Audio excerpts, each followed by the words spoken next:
Okay, welcome to the loser side of Top 32 here at Evo 2013. My name is Ultra David. Ski Sonic is here.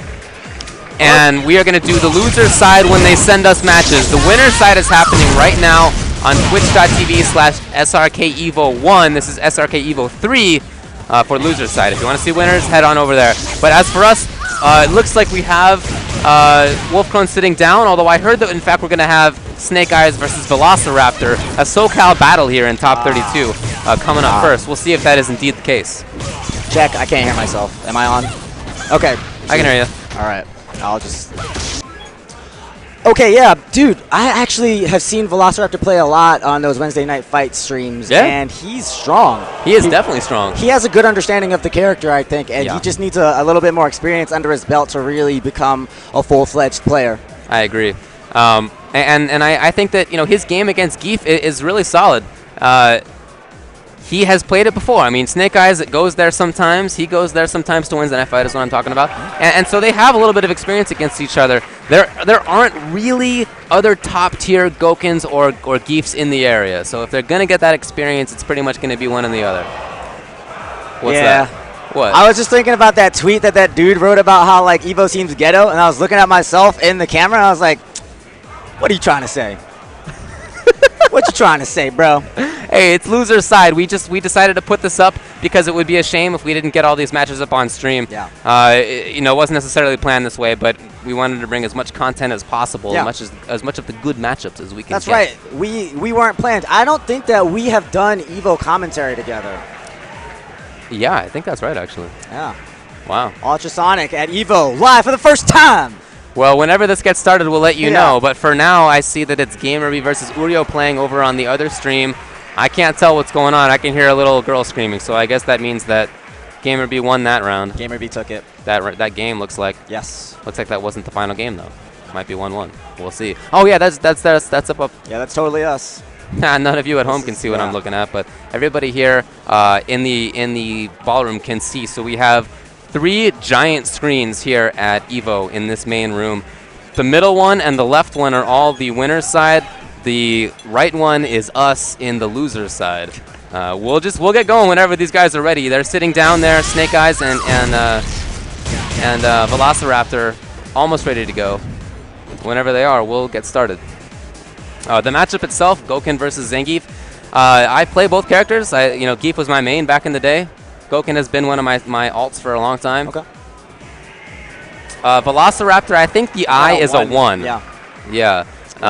It's not an easy matchup for Goken. I don't think it's a terrible matchup for him. But it can be annoying because his mid-range options, while he has some good buttons, can't really keep up with Geef's, who has some of the best in the game. Stand strong, stand short, that kind of thing. Crouching jab. So. And then EX Green Hand on reaction to Fireball can get through Fireball. Once Geef gets in, it can get real tough for Goken. But, you know, Goken has better anti-airs than you think. Yeah. And John Velociraptor is really good at bringing those out. And he can actually play offense against Geef, interestingly, because he has setups that will beat Lariat. Okay. Yeah, so we'll see if he brings that stuff out. I'm sure he's well acquainted with all that. Headed into versus now, or presumably they'll check buttons first, but we'll see. In the meantime, sounds like Sakura is doing pretty well. Urio. Yeah, Urio just tied it up. Wow, it's going down to the final round, looks like. Yeah. That should be pretty hype over there if you're interested. Again, loser's side of the top 32. I did tweet out the bracket before, just a little bit ago. If you're interested in seeing the top bracket as it stands currently, you can go to @UltraDavid on Twitter. That's where I've linked it. I'm sure it's online somewhere as well, but I just wanted to get the actual copy out via picture form. Evolution 2013, 1,500+ man tournament being quickly whittled down in 1 day to 8. We're down to the top 32, and these guys are trying to battle their way to make it to Sunday. And Goken, once he gets there without meter, it's rough for him. Yeah, that neutral jump is going to be big. That's what I'm talking about, beating Lariat. And we'll see whether he sets up the distance game. That's what he does. And Geef's going to try to get through. That's some damage. It's not that big a deal, though. Got him in there, and now he's working the mix-up. Oh, Geef again. 250 damage right on this one. Right here. And Snake Eyes. Oh, and another one. That is 500 damage. Woo! And he set up the safe jump timing with the dash toward, but didn't do jump fierce.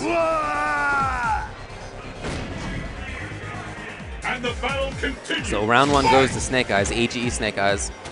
Against Velociraptor. Has been living in SoCal for some time now, originally from Arizona. Nice wake up. He's really feeling the pressure from Snake Eyes.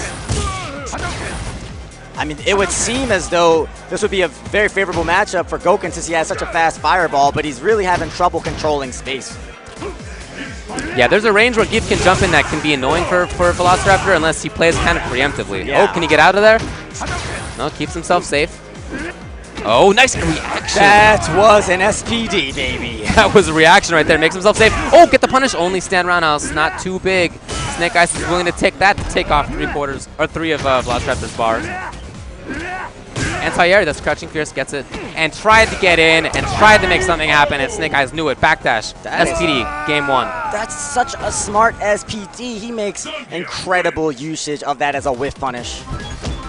Yeah, absolutely. He has some of the fastest pile drivers in the business. I do think that he's the best Zangief player in the world. It's very possible. He's one of the most successful ones that I see. Empty jumping gets the SPD. Jabs. Oh, and another! Backdash! How far away was that? Working on that stun. It could have been farther away. Oh, he just was looking for a backdash right there. Kind of a risky play. Didn't pay off. Okay, Velociraptor, will he pull Ultra? So he's going to get good spacing for himself on this. Pretty good damage and stun. And we'll see what he gets. He went for grab again. And again, Snake Eyes with the backdash into grab. Right through it. Yeah, and now things are real tough for Velociraptor. He can't take any chip or a crouching jab. Snake Eyes with 3 straight rounds. He's in total control. Velociraptor can't even find a moment to throw a fireball just when he feels like it's safe.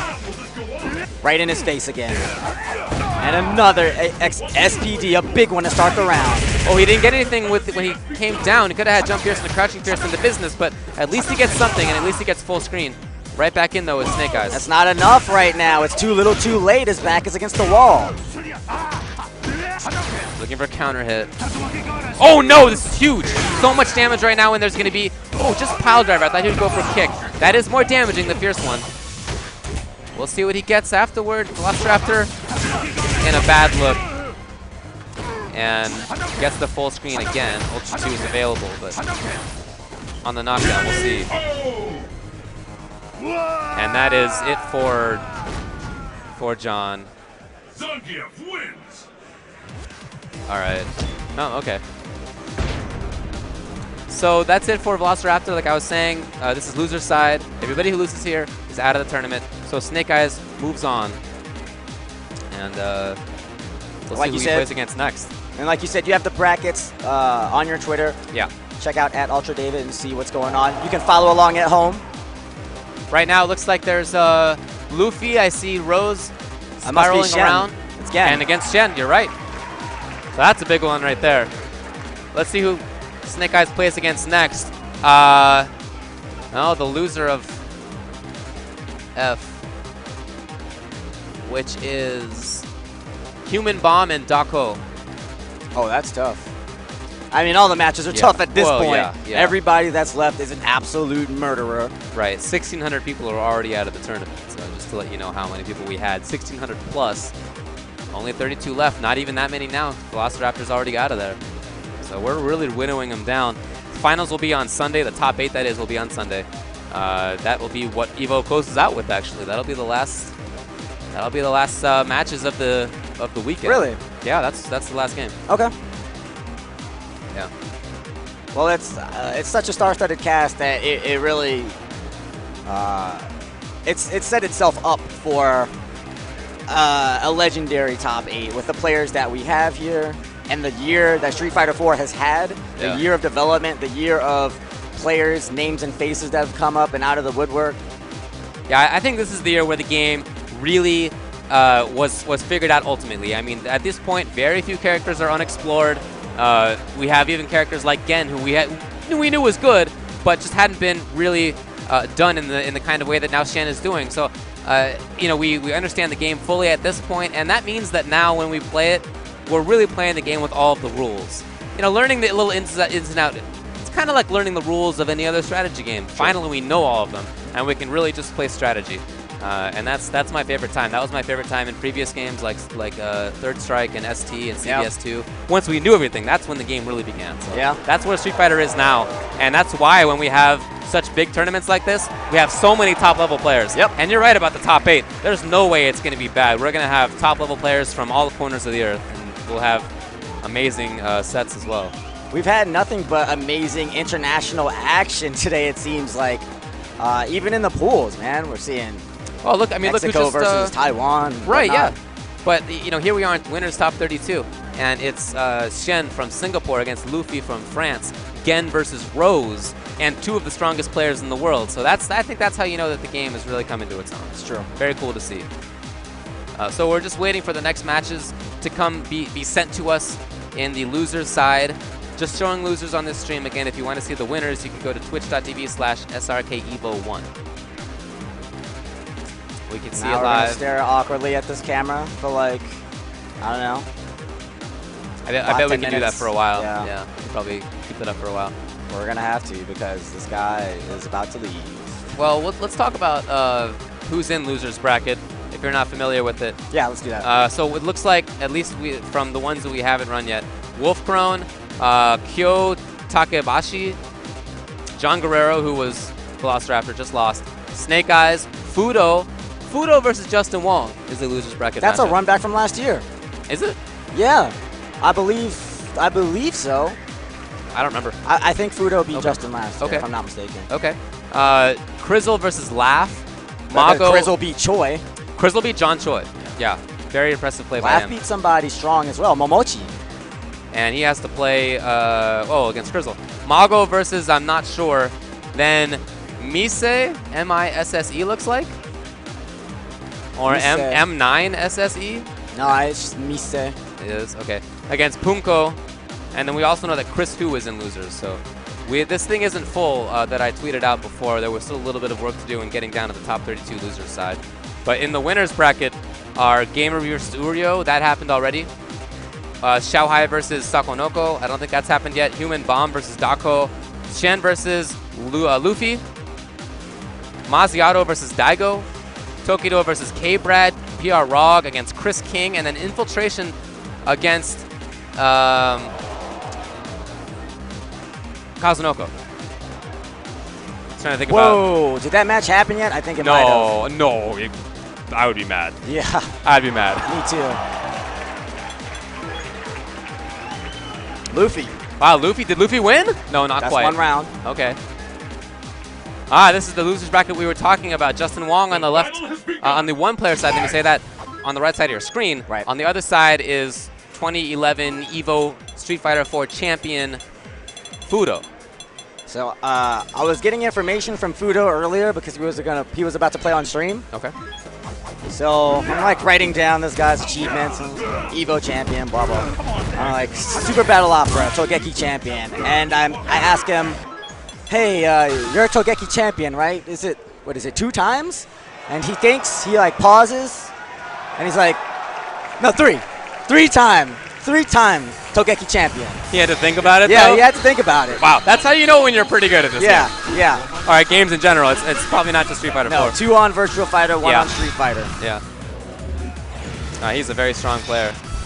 It's no surprise that his Virtua Fighter game transferred over here. He has amazing reactions, and the reads read well over time. Yeah, and option selects are old hat to Virtua Fighter players. That's right. That's true. Very normal part of the game. That's true. So EG Justin Wong. Justin Wong, the best player in Marvel 2 ever. And ever since then, I mean, in just about any game, in Third Strike, he was one of the best Americans. In Street Fighter 4, he's been one of the best Americans. Just an incredibly talented guy, and now he's in losers of top 32 trying to battle on against Fudo. He's one of the best Americans ever produced, but likewise, Fudo is one of the best that Japan has ever produced. This is a real match of the Titans, and already Justin is getting pushed by that strong corner push ability of Fei Long. Yeah, it's so tough to stay out of the corner against Fei. When he hits you, he moves you to the corner. When he blocks, or when you block him, you move to the corner. And when you stand there, you can't help but getting moved backwards sometimes because of the threat that he brings to bear. Yep. Oh, the wake up. Justin spends it just to get him off of him. But now he's that much further from 3 meters for the FADC. Oh, the dive kick won't go. What am I telling you about those reactions? That was clean. Justin might try to take advantage of that. Yeah, he's just going to whiff some of the dive kicks, try to make him fight on that. Nice confirm. Justin gets into the ultra. He's not going to kill on this, but he'll get a setup for himself afterward where he can take it. Let's see what he does. Nice OS here. Oh, he just gets the cross up. Okay, that works out too. Round 1 goes to Justin Wong. That was so well timed. I think it flipped Fudo's inputs. I don't think he was going for the flame kick. I think he wanted the chicken. Yeah, Justin Wong always manages to make Rufus's ground game look better than it really is. I'm always impressed by his use of sweep, stand, medium kick. Makes his character look a lot more complete than anybody else can. Already in the corner again. Oh, looking for the whiff punish. Those reactions. Slightly late. Comes in, Justin, but blown right backwards. Yeah, man. Right now, Fudo is just playing the doorman, and Justin wants out. Good damage from Fudo, better than he can get with Rekus. He's already in the corner, so no need for that.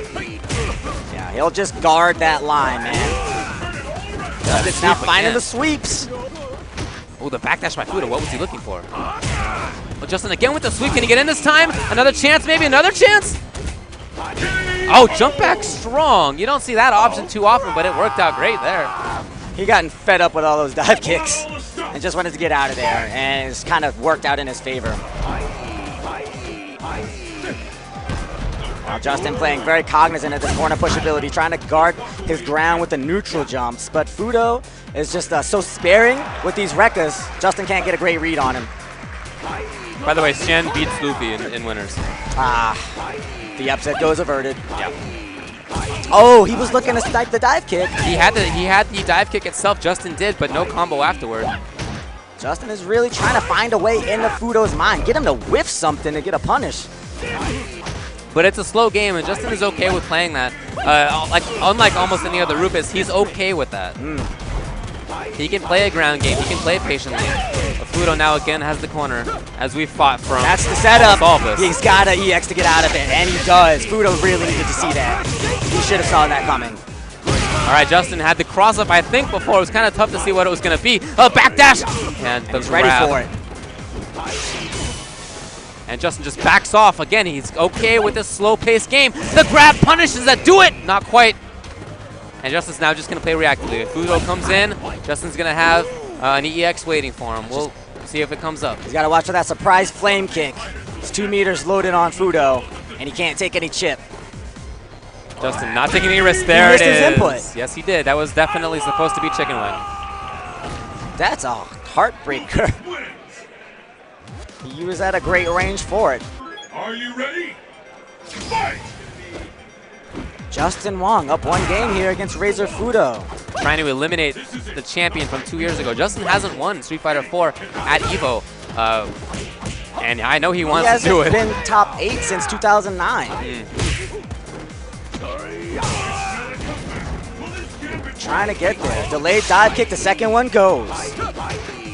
Fudo trying to hide behind those arms now, but Justin finds a sweep. The good thing about what Justin's doing is that he's making Fudo pay attention to both the air and the ground with those sweeps. He keeps trying to stand to deal with the dive because it's coming in, but when he stands up, Justin has the sweep, and that has made it really tough on Fudo to deal with both angles. He's splitting his attention. He's making it so he has to look up, he's got to look down, he's got to think twice about how he's going to react to something, and he's just taking away the luxury of comfort. Yeah, nobody's perfect. It's hard to pay attention to both sides at once. Even the best in the world find that troublesome. Yeah. Justin takes the opportunity there to walk a little bit forward. It's little things like that that I really appreciate about Justin's play. He understands when Fudo's going to back off and when he can just move a little bit away from the corner. It's crucial against this character. You need to, every inch of space counts. Justin gets the block. Fudo's really got to start making things happen here. It's getting tough on him. Justin's kept him out, interestingly enough, which is tough with Rufus. Justin's made things happen when he needs to, when he comes in. This is a very different approach for the matchup in general, and I think it might be throwing Fudo off his game a little bit. Usually Rufus is coming in, Fei Long's playing the defense, and he gets his damage on you as you come in. None of that's happening here. Oh, good block by Justin. There's nothing but the most well-placed dive kicks and then a sparing little sweep here and there. Justin's playing this immaculately. What a read. Oh, he just stays in front. And another read! Missed his link, but he doesn't. Oh, doesn't get the ultra. Man, Justin's got all the momentum here. Good block. Oh! Some damage. Fudo trying to chase down the backdash, but didn't come. Justin just plays patiently. 18 seconds left now. Can he stay alive, or can Fudo get back in? Oh, Fudo! One more chance for Fudo. Oh, Justin, can he stay away? Can he stay away? 9 seconds. He's got that ultra for the ultra scam. 8 seconds. If he can get down to 2 seconds, he has this thing won. We'll see. Maybe not. Here comes Fudo. You gotta let him rip. He won't. He's gonna down back it. Justin Wong eliminates Fudo. That's it. Justin stays alive. That play at the end where he just waited, he was playing reactively, he wasn't going to bring out any buttons, let Fudo have any opportunity to deal more damage than needed to be done, and he had the reaction block to the overhead too, which I think sealed it. Yeah, that was it. That was it. Wow. Good play by Justin Wong. So he stays alive. Fudo's out. Fudo's out. Fudo's out at top 32. Yeah. That's big. That is a big one, definitely. Justin's staying alive here in this tournament, and he wants this one really badly. The new bracket. Fully done. I'm going to take a picture of this thing right now. I'm going to tweet it out again. @UltraDavid is where you can find it when it happens. So Justin had already eliminated Fudo here before his matchup. I'm sorry, Krizzle. Before his... Oh, I'm sorry. I'm looking at this bracket wrong. Oh, no, you moved it. I'm sorry. I'm an idiot. Oh, it's okay, though. Okay. It all worked out. I'm sorry. I'm looking at this the wrong way. Krizzle is up against Laugh, and that's Fudo against Justin Wong. And the next up for Justin, he'll face the loser of loser of Shanghai versus Sakonoko. Might be the SoCal Regionals run back, I think it was. Oh, wow. Where Justin ran double Jeopardy on Sakonoko and sent him back to Japan at like 9th. Before we get there, though, we got Wolfcrone, and he's up against Kyo Takabashi. We're going to try to find out a little bit about it.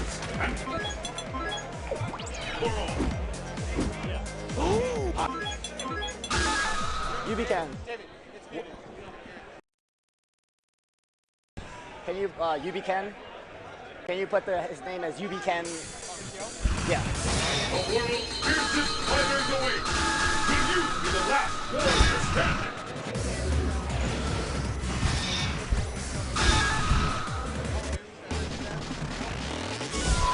Training stage. The stage of battle is set. Who will emerge a champion? All right. Fight! Takahashi Ken, all the way out from Japan, is being flanked by Kim1234 and his Yubi-Ken compatriots. He's up here against AGE Wolfcrone, one of the hungriest competitors we have out here.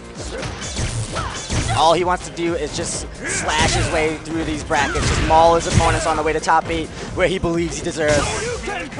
But Kyo Takahashi is not going down so easily. Great responses. Oh, that was late. Some great chances from Takahashi, and he's got the lead. Oh, the cross-up is good. 2 meters now for the surprise DP, should he want one. Wolfcrone's got to figure out a way to make some damage happen, but the low profile. Oh, makes the burn kick with Kyo Takahashi, gets the grab. First round to Yubi-Ken's Kyo Takahashi.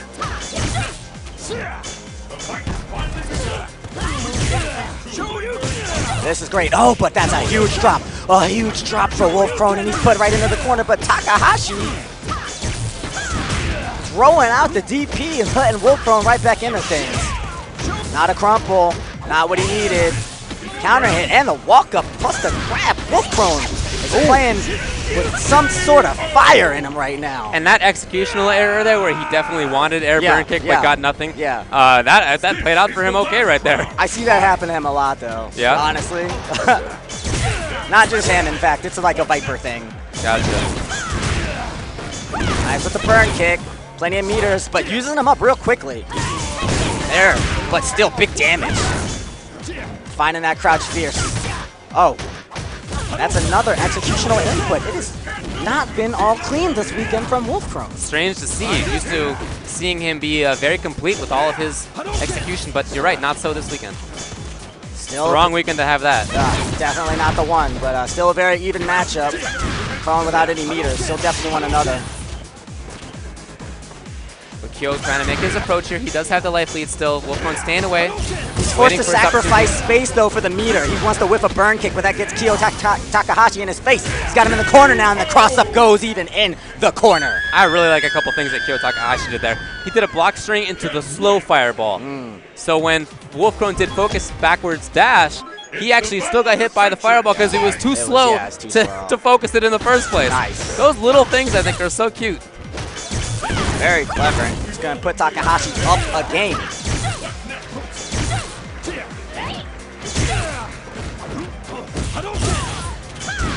Wolfkrone is just trying to bully this obstinate offense, but Takahashi's got a solid enough defense that he's not shirking to the pressure of this Viper mobility. Oh, wow. Jumping roundhouse. Maybe looking for cross-up taps. I don't know. Funky by Wolfkrone to get hit by that. That jump roundhouse is a great button, though. It's got a huge hitbox. Kyo again, slow approach. Wolfkrone again, being caught in the corner. There you see that? Is that in time? Got it! Yes. That's the round. But I am impressed by Ken players this weekend. You know, here we are with Kyo, DRS, NGL. Chris was very close. Momochi was close. MOB.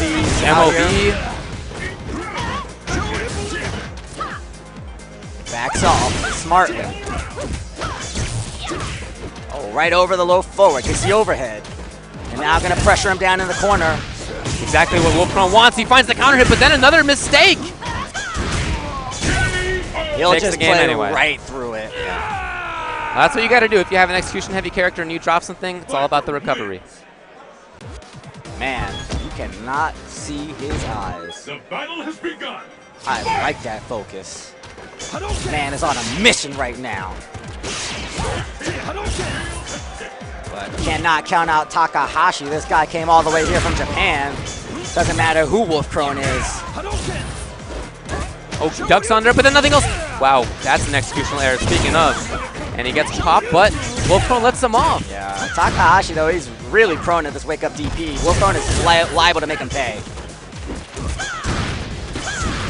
A lot of respect on the jump-ins from Wolfkrone. He's shying away from anti-airs because of the threat of the Tatsu.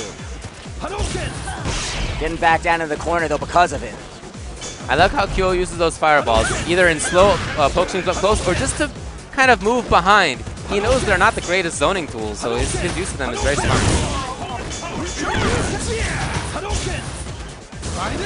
Oh, little bit. That's a little great too far. fine. I don't know what he's going to do about this. Yeah. Well, you can see Wolfkrone feigning the Seismo there. Seismo wouldn't have been safe if there had been a backdash potentially. If you get tough time, you can do it. Maybe even Ultra 1 at that range. Hard to see, so he didn't go to either option. Gets the chip differently. Wow, Wolfkrone gave up his advantage. He got under, and I think he went for the down back, waiting for this DP that Kyo's throwing out quite a bit.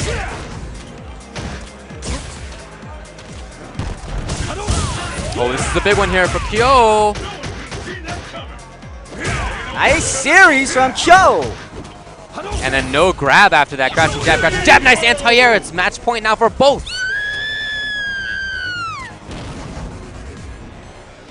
This is loser's bracket. Loser's going home. Yeah, last round. This is a nail-biter for both of these guys. Tough situation to be in. Your nerves are racked, especially when you've been missing things as they both have. Viper is a momentum-based character. Wolfkrone just wants to get one hit and start things going, but Kyo Takahashi's throwing out these DPs. It's making him think twice. The grab, this could set things up here for Kyo. What's he get afterward? Okay, she was in the air. He can't keep missing those burn kicks. He gets himself hit for it. The worst possible outcome. One more chance, or more chances here for Wolfkrone. Going down to the end.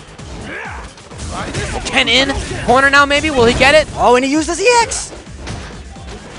Wowzers. Wolfkrone living on the edge. The cross-up goes. Overhead is good. Oh, he missed it, but no punish out of the range. No punish on either of those. Those are both so punishable. Neither one happened. He's got the EX. Got it. Wowzers. You can see it on Kyo's face. He knows he let a couple of things by that he didn't need to. That could have gone very differently. That set could have gone differently for Wolfkrone even earlier because they both had some errors. But as the party to lose, all you can think about is the fact that you dropped the things that you could have won with. The huevos on that kid. Did Wow. you see?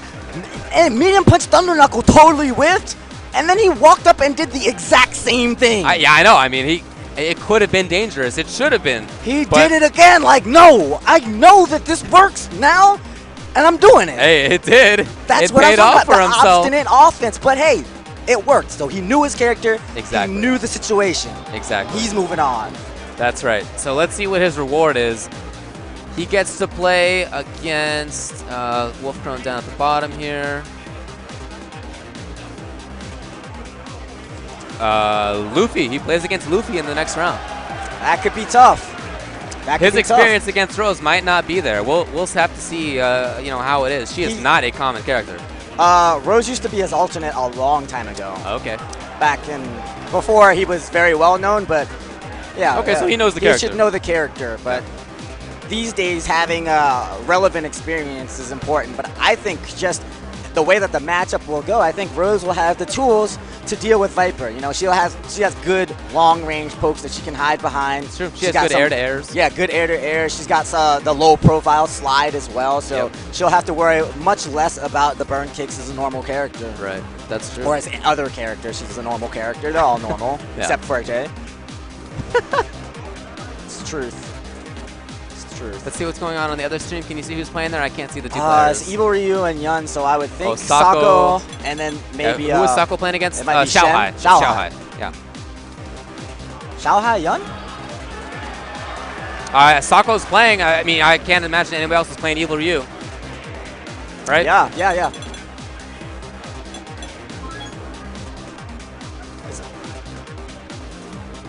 Yeah, it's definitely Sako. Okay. Coming up here, though, Punko, man, his hair is on Super Saiyan level right now. That is pretty sick looking. I'm not gonna lie. He looks like he just woke up, like, at every possible minute. Each second, he looks like that's the second when he just woke up. Man, and you know when he loses, the look of pain that he gets on his face is gonna complement that hair, if it should happen. I'm gonna be loving it. Like electrified look. Yeah. Like he just lost so hard that it just like knocked his hair out of place. Already got some players passed out over here. That'd be Tokido. He's awake. He's just lying down, face down. Evo could tire you out, folks. I'll tell you what. That is true. It is a tiring experience, regardless of your role here. If you're a player, if you're working, if you're commentating, if you're just watching, it can be quite an experience. If you're just watching, it'll probably really tire you out because you get to just go nuts. That's actually true. For 10 hours? I know you and I both lose our voices way more often when we're in the crowd going nuts than if we're actually commentating. Because if we're commentating, we're talking. Sometimes we yell, sometimes we go nuts, but we have to talk a lot too. Yeah, if you're in the crowd, you don't talk at all. All you do is go nuts. Yeah. That's how you do, man. You alternate from sitting there to woo! Yeah. Like that's how it is. That's you only Evo. have 2 levels, 0 and 11. That is Evo. So this is Punko against is it Mise? Mise, yeah. Japanese player. Oh, he read the dash in and gets it. Punko's known for those early round big reads. He likes to establish that. You know, he's not actually a crazy player, but he does take these big gambles, and he wants you to know early on that he's going to do it, and that you have to be scared. It's perfect for the character, you know. It really, he's trying to establish Seth. Yeah.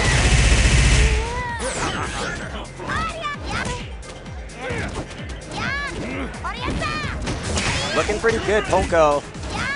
But this is he's already established the tone, and now he can back off a little. The thing about this matchup, though, is that she deals so much damage so quickly. Just a simple air-to-air or any jump-in combo can be a real bad look for him. So he's got to stay away or be in her face. He cannot get caught by her. Playing very respectfully of the axe kicks, looking for air-to-airs on that. Wow. Oh, he's just going to chip her out? Is that going to work out here? I think he reacted. Oh, you got to get in! You got to get in! Oh, that's good. That's not too early! No! Oh, Mise. Oh, that poor guy. He thought he had it for sure. To his credit, he doesn't look like he's too crushed. He just seems to have the same expression on his face. That ultra's pretty weird, man. If you haven't been in that situation more than a couple times, it's easy to mess up. Yeah.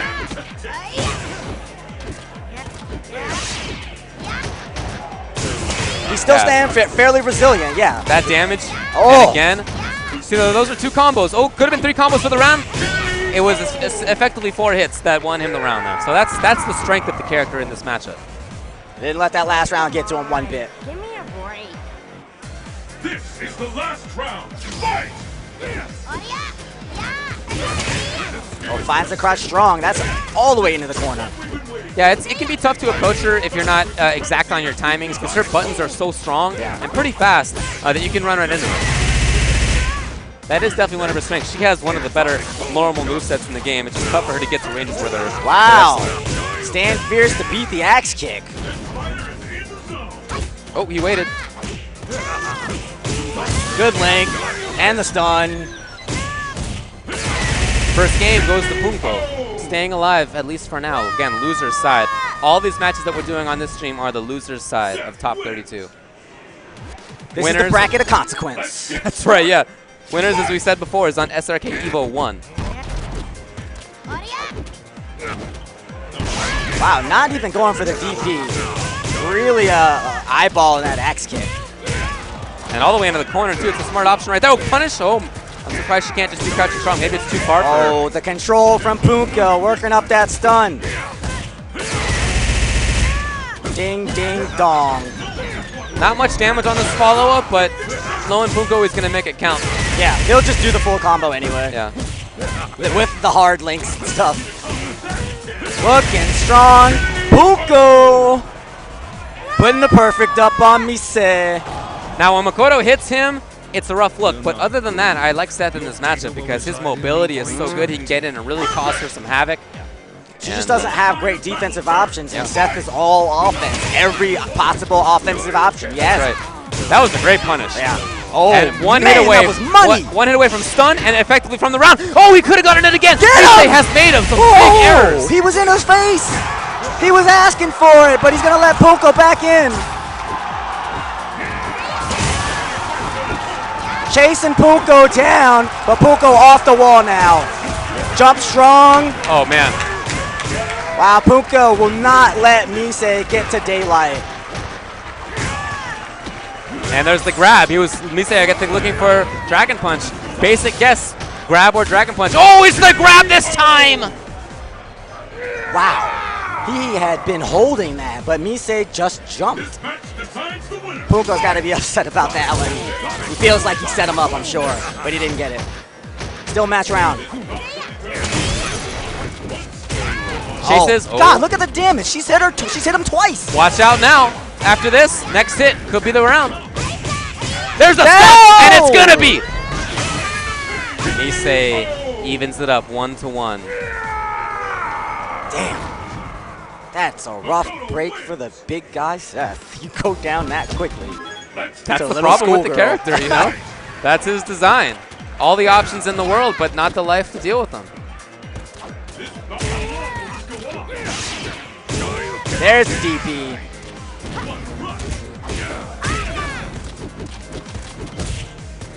Mise trying to play mobily. Yeah, he's really rallied after that last round. Oh, that was a delay. Nice. He opened him up. That beat the crouch tech because he delayed it. That was very technical. Oh! Gets the crumple. What does he get? Okay, Ultra. Now, not going to be dead yet, but it'll be close. And one more series, one more hit potentially for Mise to go up to match point. We'll see what he gets. Not quite there. Not quite there again. There it is. Mise at match point now. Caught him pressing a button.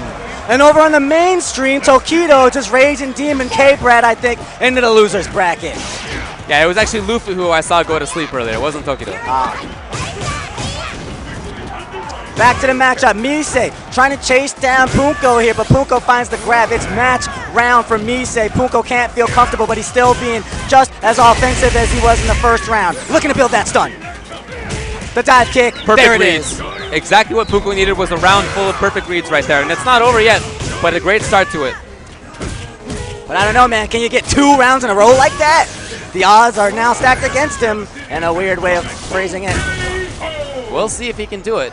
It's going to go down to the final round here for both. Man, we have had some matches on this loser's side, huh? It's going to be tough, man. Mise has shown a lot of presence. This is the last round. Fight! But Punko, he's got 4 meters. Watch out for the surprise DP mix-ups. There we go. Hello. He's going to do another one. You He's just got got to it. guess whether it's going to be Dragon Punch There or it is. SPD. That's all. Here It's comes a the straight up stun. 50-50. Boom! Is that going to be it? Is he going to end it with a perfect? Wow, Punko with a perfect. He moves on and he eliminates Mise. Say goodnight. Didn't get to play that last round. Welcome to Sethville. Just a couple of good rounds Yeah. by Punko to close that thing out. I mean, that matchup was the seesaw. Remember the round that Mise took and 4 hits? Sure. Yeah, I mean, that was actually a really good illustration of how the match can go on both sides. Punko or Seth can get in and just play his mix-up game, and she doesn't have very good options to deal with it. On the other hand, if Makoto hits him just a few times, she wins the round. Right You on. saw both of those happen. So Right that was on. a good illustration. He has many options, but much less damaging. They build up a lot of stun, but not as much damaging. She has less options, but when they hit, they pack a punch. That's right. You saw that right there. And now we have Laugh and Krizzle coming up next on loser's side again. Laugh, you know what? He lived in Northern California for quite a while, so I wonder whether there's a history between these guys. Krizzle is in Northern California and has been. Laugh now in Korea. Has been for some years throughout Street Fighter 4. He's been there. And a very strong player, very scientific player. Krizzle kind of the opposite, very emotion-heavy player. He plays for big mix-ups, and he's got a character in Viper that lets him play exactly that way. He plays by feeling. Yeah. Yeah, absolutely. He's not going to go to his phone for any notepad. No, Or, whereas he's- Laugh will do that. Yeah. You know, he and Infiltration have the same kind of thing. They take the same tact when it comes to playing Street Fighter. Are you ready? You Fight! see Infiltration do it, and you see Laugh do it too. See who's playing on the mainstream. I see a Cammy against It's Dako and a Human Cammy. Bomb. Oh, is it Sakurai? Dako and Human Bomb. Dako. Yeah, but so Dako is Cammy and Human Bomb is the Sakurai. I just can't. Oh, Human Bomb is Sack. And Dako Cammy.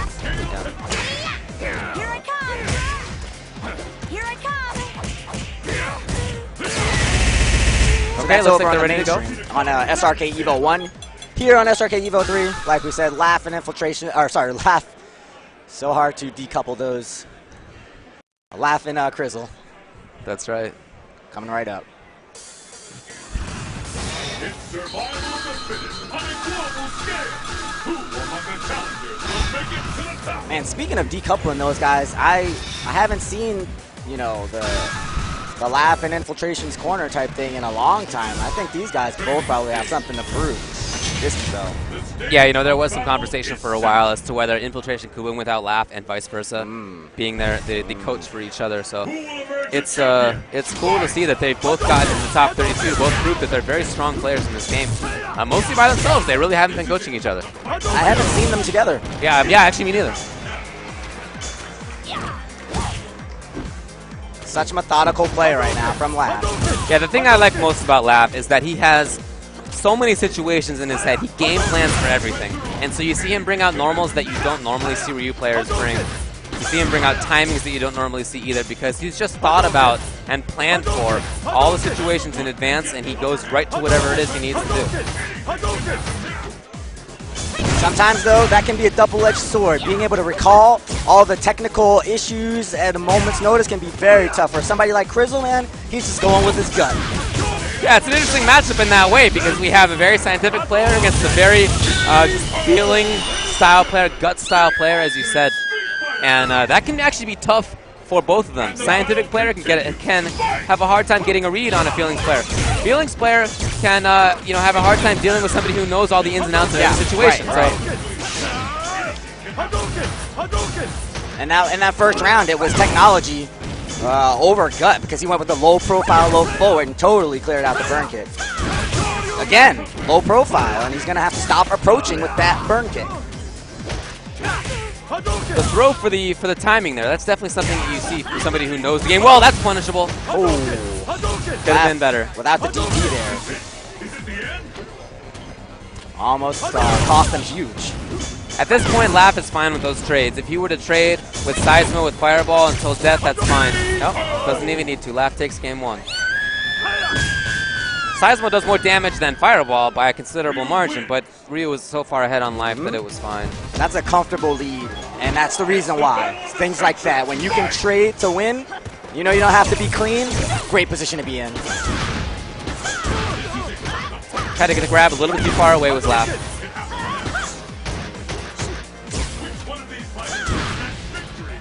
Grizzle, one of our OG Marvel 2 players, he's got a top 8 Evo under his belt, but he's here in Street Fighter 4 trying to do something new. A low profile again underneath the burn kick, and Grizzle just has refused to learn. Trying to mix it up the burn kicks rather than put them away. Still trying to maintain corner is laughed. See if he can keep it up. Oh, great anti-air, fierce. Tatsu back into the corner by a cross-up. Oh, he was looking for a burn kick, but it came a little later than he expected. Oh, crouching Pierce. Such a smart option. Now Crystal's got to get in and make his mix-ups really happen right now. Can't wait too much longer.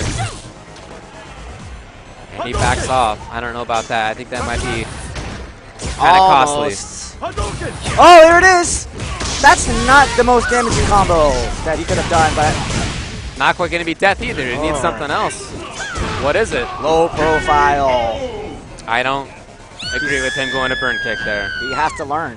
I mean, he clearly loves the move, and it's the way that he's playing the matchup. He hasn't played somebody that will abuse the low profile so much, somebody that's so good at it. He's trying to find a way around it, and he's found one. You know, he beat John Choi, Ryu player, just before, but you know, I know John, and I think that his game is not so much about the little ins and outs like that. It's more about the broad fireball type game. Yeah, so. not in this game. He's not more in this game. akin to Crizzle in that way. Yeah, you're right. Just wakes up with it. Oh! Damn! Got it. That was a chunk of damage right there. Last eliminates Crizzle. Moves on. Lord. Laugh, moving on. And he gets to play against Uryo in the next round. That's going to be a tough one. That's definitely going to be a tough one. Meanwhile, on the main stage, let's see, I guess... Dako over Human Bomb. Dako over Human Bomb. Dako switching away from Ryu, who he used previously. He did really well last year at Evo with Ryu, and has it in a couple of majors. But, you know, he's gone over to Cammy, and you can see the strength of that. He's moving on in winner's side of top 32. Dako, the Chinese King of Fighters superstar. A legend, a veritable legend in that game. But he's brought his talents over to Street Fighter, and he's doing well for himself as well. So I see a couple people walking over. It looks like Mago is there. We'll see if he's actually going to play. Mago and Itazan. Nice. One of my favorites, as you know. My Zangief brethren. Mago's one of my favorites because he's just a super cool dude that likes to party. For sure. He's a good guy. When he got caught in the U.S. last year for passport concerns, he ended up in SoCal for a little while. And I got to hang out with him a bunch. And he's a good guy, man. He didn't know that much English at the time, but he picked it up even while he was there and ended up learning all sorts of, you know, colorful euphemisms and the like, which was pretty rad. It was cool. But I'm interested to see how he plays against, or I should say how Itazan plays this matchup. Itazan trains against Fudo all the time. They are major training partners in this game. Another Faye. So I have to imagine that he knows the, you know, everything about the Faye matchup, the Zangief versus Faye matchup. Oh yeah, I mean, he's got to know that in and out. When Fudo did really well at the Street Fighter 25th anniversary against Snake Eyes, the best Geef in the U.S., he attributed that to having played against Itabashi Zangief all the time. That he knew so many things about the matchup, and he did things that I hadn't really seen FaZe do before. Buttons and timing. So, you know, if as Fudo you know all those things, that means that Itazan knows all that stuff too. So it's going to be fun to see how these. Likewise, Mago and Fudo are very good friends. They are the Japanese Feilong powerhouses, and Fudo has said that they share information. Mago develops the tech, and he feeds it to Fudo. Fudo is kind of like the practitioner, and Mago is the tactician, which I think explains a lot why we see Mago in like top 7, you know, top 5, maybe top 4, top 3, but just rarely with the 1 or the 2 spot. And Fudo is, you know, is the opposite. He's gotten the technology, but he just has incredible talent at applying it.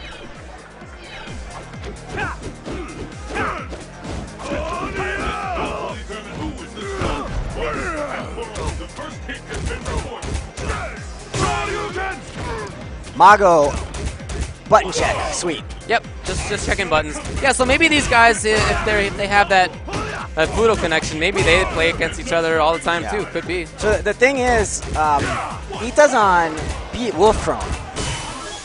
He's having a good day. Yeah. And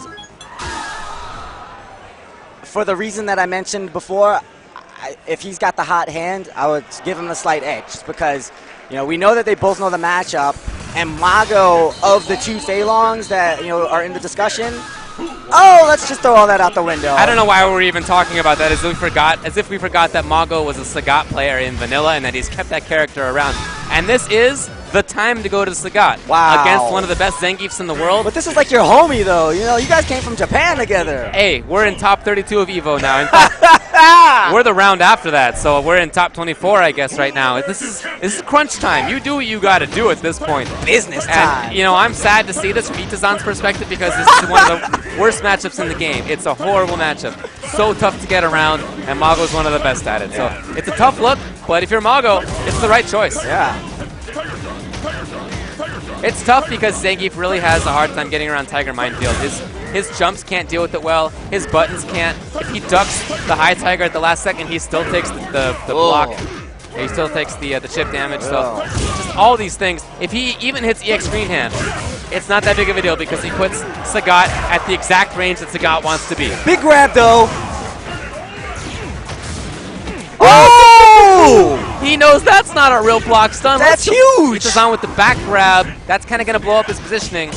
But he still gets the jabs! And Mago doesn't have 2 meters! That's punishable, yes, and he knows it. Of course, Itabashi Zangief has been one of the best Zangief players since Vanilla Street Fighter 4. Tell you what, man, that grab through the fireball sealed it. After that, he didn't have any meters, so he didn't have any more get off me. Oh, and now it's the executional inputs coming out from Mago already. The psychological effects might be coming into play here. This doesn't look clean. That craziness in the corner, that could have been better on both sides. Doesn't look clean, but Itazan is very patient. Not punishable. Mago seems to have settled down. He's got him at fireball range. Oh! No! He knew. He knew. The wry smile on Itazan's face as he tried to slip one in, but Mago was ready for it. And that's not just the damage that itself it deals. You got to think about all this damage he takes trying to get back in as damage effectively dealt by the Ultra. Yeah. He worked that hard to get in. He gambled. Didn't pay off for him, so he's going to lose the round. And Sagat can just use stand around us. He doesn't even have to go into the air to risk an Ultra 2. Ultra 2 as Gief against Sagat is really more about pressuring Sagat. If you get a knockdown or some close situation, you have to make him guess, bad guesses, ground or air. As far as on the way in, it's not that useful. Nice transition to the Tiger Knee. We talked about this earlier on the other stream, the fireballs versus Zangief. We saw this matchup earlier. He pokes you out with the fireballs, and it's finally when you get up there and you get to do something, he switches it up with the Tiger Knee. You're trying to focus through the fireball or what have you, then you get blown up and thrown all the way back across the screen. Yep. Oh! Huge chance now. Itazan into the corner, and he goes for a grab. What a jump forward timing by Mago to get out of the corner, and now to chase down Sagat as Gief to the other side. You are going to take damage on the way. He's up back, and then Itazan is just going to have to walk into stuff. But he's got enough life to do it. He's not out of this just yet, and he's still got that Ultra 2.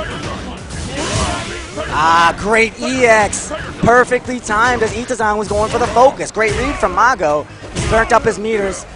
Hey, Itazan without any good options right now. Yeah, it was time for craziness, and it didn't pay off. If he can burn the meters and Itazan is half screen or more, he's cool. He's comfortable. It's the battle of the century. Fight!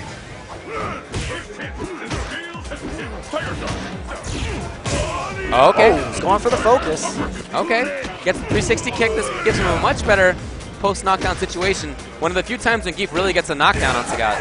Mago took a little risk with that wake-up DP. Lost a lot for it. Oh, no! And now full screen again. Itazan back to the minefield. Oh, there's a nice deep DP. And throwing these fireballs to build himself some meter. Uses the EX to get him off of him again. And he's fighting his way out of the corner that way. Life lead now for Sagat. All he needs to do is pester from far away, and that can build him the life lead, as you see right here. Mago's got to be careful. The EX green hand is available, but nice placement. Dash DP. And it was great EX usage, too, because if Itazan had Ultra 2 there, the invincibility of EX Dragon Punch would have gone right through Ultra 2. Oh, very smartly played, Mago. Right back into the swing of things. Just, he puts him right outside of this, like 2.5 block range. It's comfortable to throw fireballs. If he blocks one, it pushes him back a little bit. And Itazan's got to mix up those jumps. He's got jump forward, he's got jump fierce, he's got jump roundhouse even every once in a while. But empty jump grab. Yeah, the empty jump grab. That'll be the best of the third option. Just to make Mago mix up his anti-airs. Can't get too comfortable. Try to get in a little too hard afterward. Not a punish, just Mago knew that Itazan would try to get in. Match point now. He's got it. That. Oh, Bad draw for Itabashi Zangia. Poor guy. Our Geef is out of here. Japan's Geef is gone. Mago moves on. The Japanese Faye and Sagat player. Still, there is a Geef player left in Snake Eyes. It was really well played from Itazan. Oh, yeah. I mean, Mago a step ahead at every turn. You know, he did what he could do. I mean, realistically speaking, as Zangief versus Sagat, I really think that's one of the worst matches in the game. I feel like if you win 2 out of 10, then you're doing okay. So it's really bad. Just so many things that Sagat can do to control space. And Geef's ways of getting around it don't ultimately do that much for him even. He rarely gets knockdowns anymore. You know, it's a whole bad set of options. Stand Roundhouse still great in that matchup for Sagat. Yeah.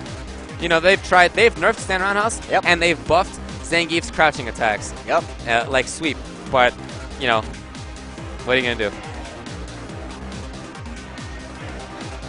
Meanwhile, let's see who's playing on winners. Looks like... this is Kazunoko and Infiltration. That is going on right now, so if you... Oh, sick. Kazunoko. I mean, Infiltration is Ryu. Oh, yeah, you're right. That makes sense. Does better against Yun than Akuma does. Yeah. I definitely think that Yun is the way to beat Akuma. So smart play by Infiltration, who definitely is the kind of guy who keeps multiple characters in his wheelhouse just for this kind of opportunity.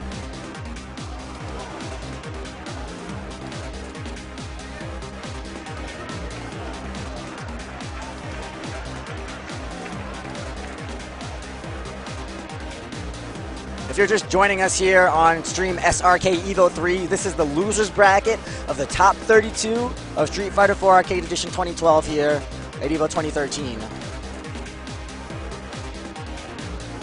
The semifinals portion of Street Fighter 4, we're whittling down from 1,600 plus to 8 tonight. It's a one-day, just crazy gauntlet.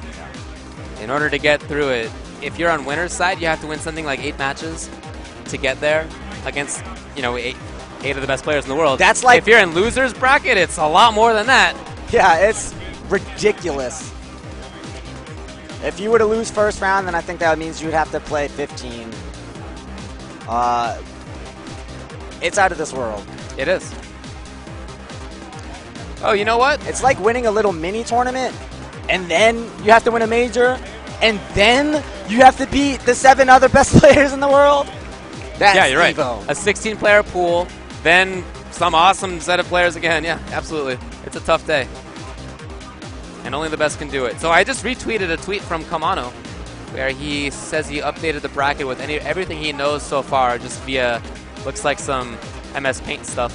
But that's cool. I appreciate the work. I retweeted it.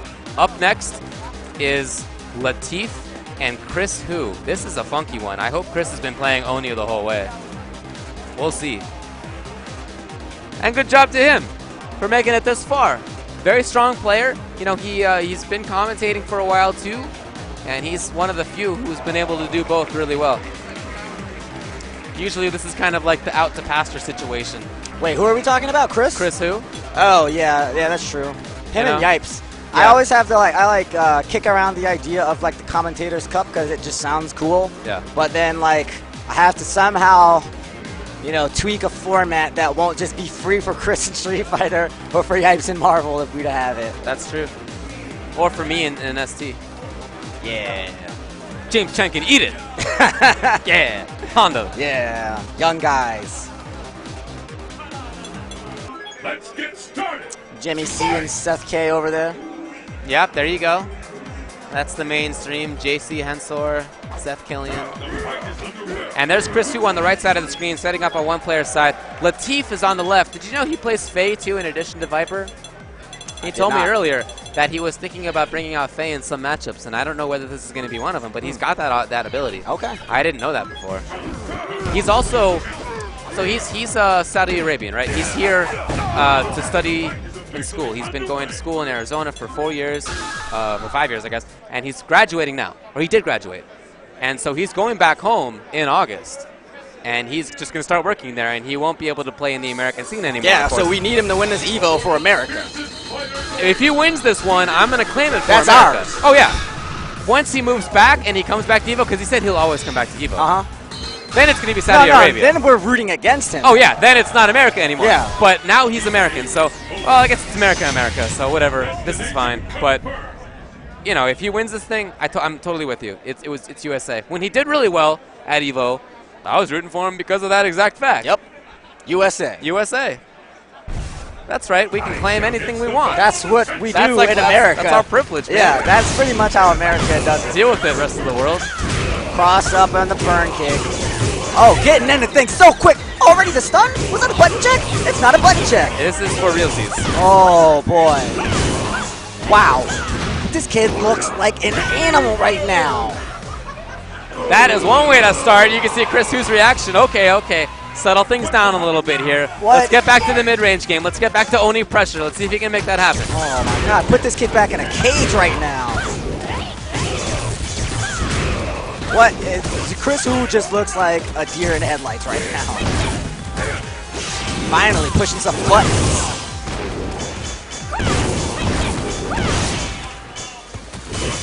Risky focus, exactly because of that. If you lose that great damage, you're done. That's going to be it. Game 1 goes to Latif. That was fast. Chris Hu's got to wake up. Viper wins. Who will emerge a champion? Fight! First round was quick, but we know Chris Hu is a very, very resilient player. Usually doesn't let things like that get to him. This is Chris 3 overhead in a row on Ryu Hu, so.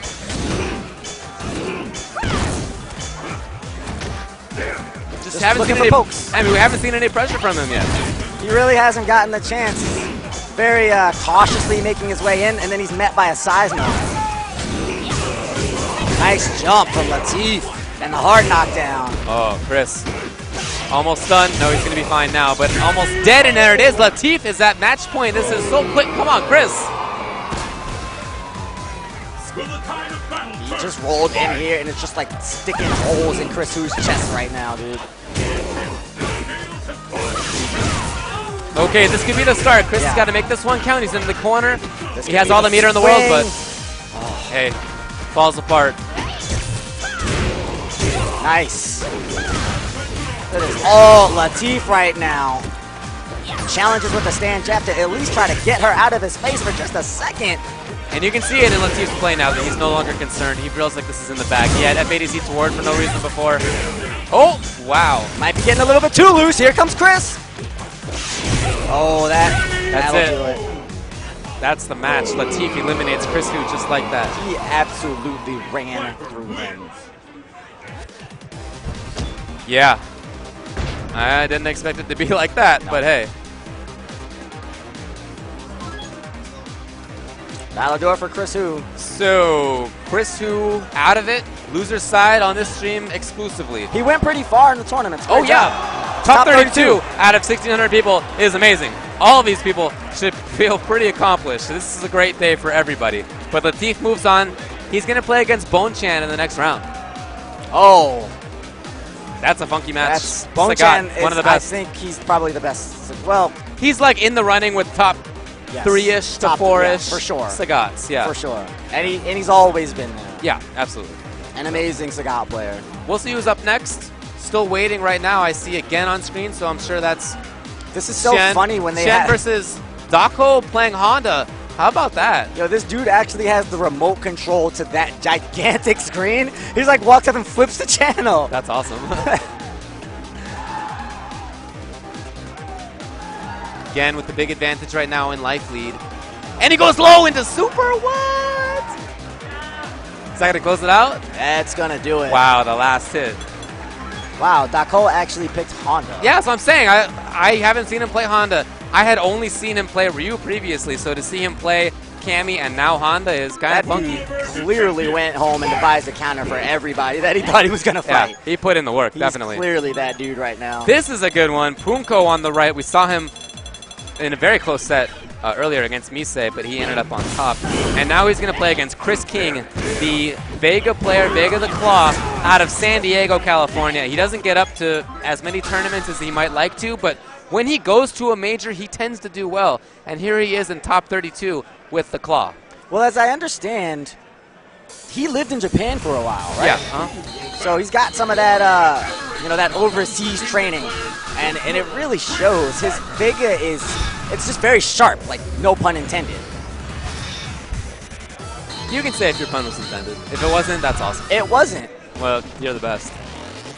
You're like, he's got a sharp without Vega. thinking about it, you're the best. His sharp. You didn't even have to think. His Vega's so sharp, though. It is. James Chen would have delivered that like, he's got a sharp Vega. He would have had a little like head bob. This is tough, man. Vega not with the strongest defensive options. You know, I think this is actually okay for Vega. If he gets knocked down, he loses, but that's set against everybody.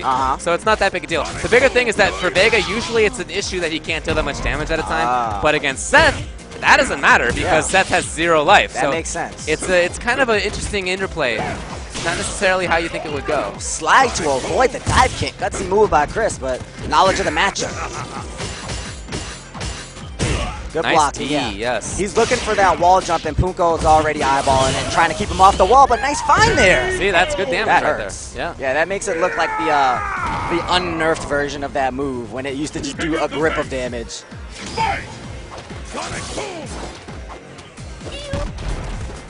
Chris just playing away. We've seen the style. Just wants to play the defensive game, counter poke game. Absolutely not the game that Punko wants to play. I like that Scarlet Terror right there. Just toss it out there early, try it out, and let Punko think twice about these attacks. Surprise! Punko's got 4 meters. Guess what's gonna happen? You know, that's a little, I was gonna say that's a little risky on Vega. Exactly for that, and Chris King brought it out right after.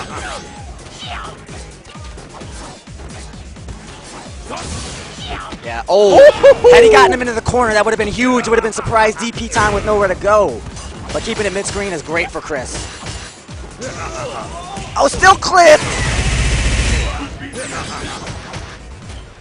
Got him in the air. Can he close it out? Not quite. Punko's still alive. Backdashes again to be safe.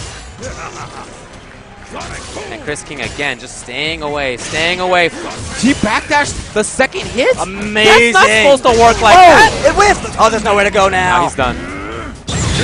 Yeah. That's not the reason to do Stan Ranos there is to beat the focus. Yes. But it didn't work. Yes. Just an interesting transitioning of hitboxes there. Seth got pretty low and moved pretty fast. That's 2 hits. Not going to focus that one. Now Chris in control.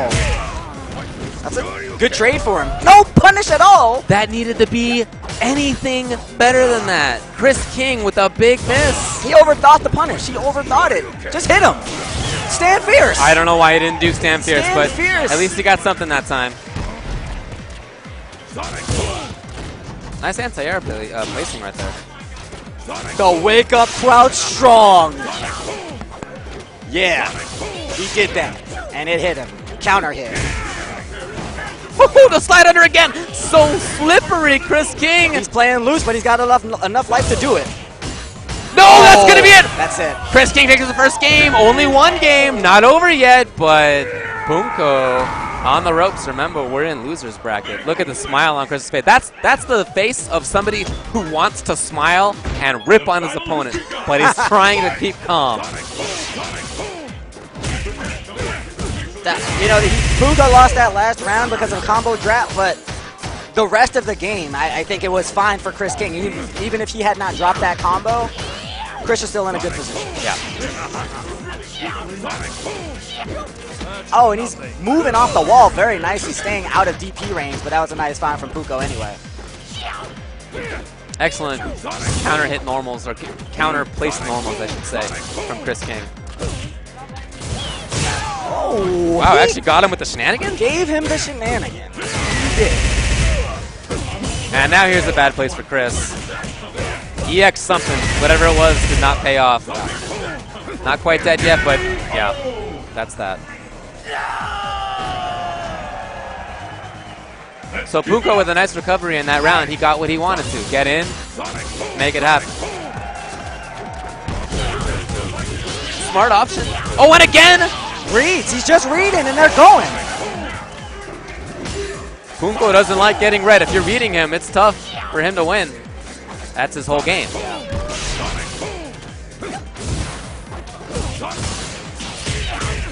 Oh, I think he was going for a delayed grab, and Chris challenged it with the button. Got himself out. There it is again. Really sparing use of the Scarlet Terror. I really like that block. That was so smart. Yeah, that was huge. That's it. It's very common Vega tactic right at the end of rounds. Oh, that was huge, though. He's got to get this stun. Stun close. Great tech from Chris, but he's not out of harm's way just yet. Little tippy tip of, I think, jump back jab. Wow. So Chris King is at match point here, almost eliminating Punko, former Evo top 8. This could certainly happen. Again, the slide under. I love those reactions by Chris. Punko's just having such a hard time applying the mix-up. Like you said, he stands so slippery. He stands so loose. Wanted EX wall dive, didn't come. Oh, finally going to the jump strong. Noticing that Chris King is going to the air-to-airs. Nice. Ooh, Chris getting a little crazy maybe. Can he recover here? Maybe not. Punko now in. Plenty of meter. Oh! That was a really nice mix-up. I don't think I've seen that before. Yeah, props to him. That was really solid. So he's going to close this game in that fashion.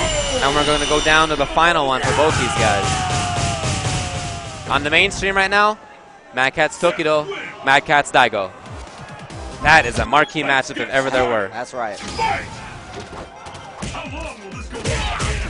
They're like inventing normals to trade with each other in the air at this point.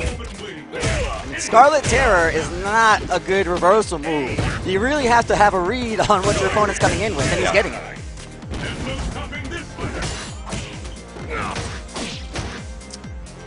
Punko missed the mark and put himself in the corner. Nice read. Yeah. Got the anti-air tandem and huge. turns it into good damage. Now the corner maybe. We'll see what he gets. Yes. Almost there. Oh, there. That's going to be it. Right Builds the meter. on the button. And Chris King, who was at his own match point, is now at Punko's match point. It looked a lot like this versus Mise. It was close within the last round. Was absolutely all Punko. He got started and he didn't stop. But Chris King, first one to get a significant hit here. And goes back to the spacing game. Hey, he's already winning. Punko has to do something now. Nope. Oh, that drop. It's crucial. Didn't have charge, couldn't get anything other than that crouch is strong. Yeah. Oh, Chris King, his timing on that has been perfect. What? Stand fierce! Oh, what? and Stand another fierce? one! This is crazy. And Punko gets the grab. Still in the corner. Almost dead. This might be stun, actually. That was so well played. Yeah, that's going to be it. So Chris King had a great set for the most part, but Punko makes the comeback. And the thumbs up from Punko. I like to see that. That was respect. Yeah, definitely respect right there. Against Chris King, who's one of the best Vegas in the country. It seems to be in the world now. Here he is, Evo top. He made top 24 at Evolution 2013, which, as we've been saying, is about as tough as it gets. He showed us some really, really good control of the character. Great knowledge of matchups. Able to stay calm like a real top player needs to. He could really make his way up there. Yeah, definitely. I like to see him do well. He's a good guy. I'm happy to see him succeed. Unfortunately, he couldn't go all the way, but Punko stays alive. We'll see if he can keep it up. Now let's see who we have coming up next. Alex Valle is playing against... Let me find this for you. Haitani? I can't see the guy. Yeah, look, it's Haitani, yeah. Okay. One of the 5 gods of Japan. Yeah, Valle, Haitani, there he is. So it'll be Ryu versus Makoto, presumably. We'll see if that's in fact what Haitani sticks with. We mentioned on the other stream earlier, Haitani was incredibly well known for his Vampire Savior. Yeah. He was amazing at the game, one of the best, and sprung to notoriety in that game. Still a legend to this day. It's Vampire Savior being a fairly execution-heavy game, coming into Street Fighter 4 and picking up characters like Makoto and even Rufus. He really gets to flex that dexterity. I mean, he might be one of the top Japanese gods of fighting games, but Alex Valle is definitely up there when it comes to American gods. He's one of the American gods. He's one of the 5 gods. Yep. I don't know who they are, but at least 2 of them would be Valle and Choi. And then like Justin. Maybe like Justin. Maybe like, depends on how far you want to go back, I guess. Shen Chang is one of them, maybe. Really? I don't think I'd have Shen. I don't know. I think I'd have Justin, maybe Watson. Yeah. Maybe Chris G now. It's the battle of the century. Fight! We'll see who's going to be the Titan this time. Oh, just dashes right in and grabs out of the chopping crutch forward, and that's what Valle was trying to prevent. Ooh, the tick grab. He's with working the jump that stun. short. Oh, this is dangerous right now for Valle, and he knows that you can see him just playing patiently, does not want to get hit by anything. Still in threat of stun, by the way. It's coming. Oh, there's finally avoided it.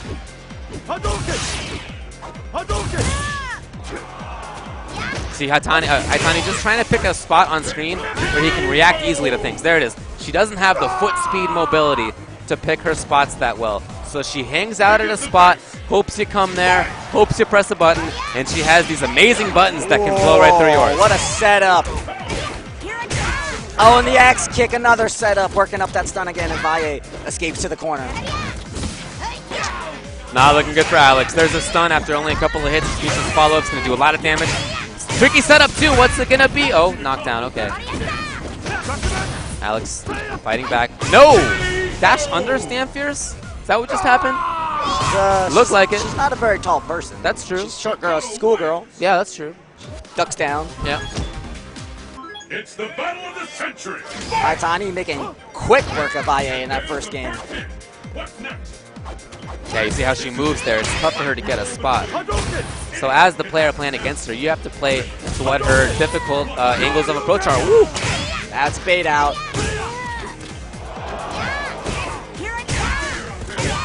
Got it. Big damage. We've seen this before. Now, bad situation for Alex. Caught here against a character with great pressure, great buttons, so much damage and stun. Alex. No, he was fighting well. Oh, she didn't have any more EX to get the juggle. Yeah. Rough strong situation. Valle, the last thing he wants to do is DP to get himself out of that situation. He's actually going for the axe kick to go over top of the Dragon Punch. Valle feeling helpless in the corner, no doubt.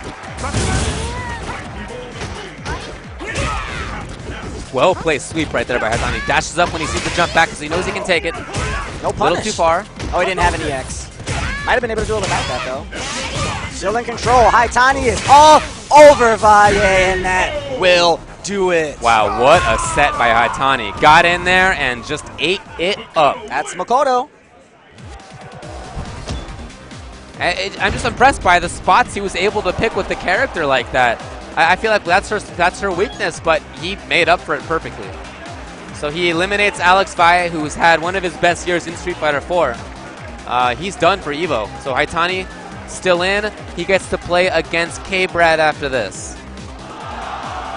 Again, Tokido, Daigo on the mainstream. They're in the final round of that set. Oh! Tokido pressuring in the corner. Oh, Tokido. Oh, he's done. Whiff DP. Good night. Hit, stun. Is that it? Yeah, he's done. Who does he think he is? Got him. Who does he think he is? Who does he think he is? Daigo said to lose. Oh, and the jump up. Oh, man, you got to be watching that stream right now because Tokido is playing to the crowd. You kidding me? Did he really do that? You can hear the crowd, Tokido.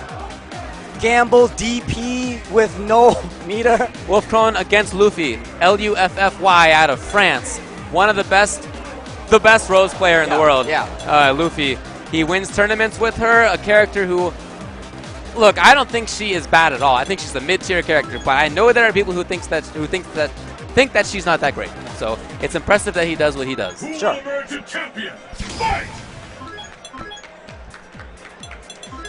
he knows everything about her. You know, he definitely game plans for all sorts of situations, and you see his responses to situations kind of different than you might see other Roses use. Different normals, kind of different spacings and timings.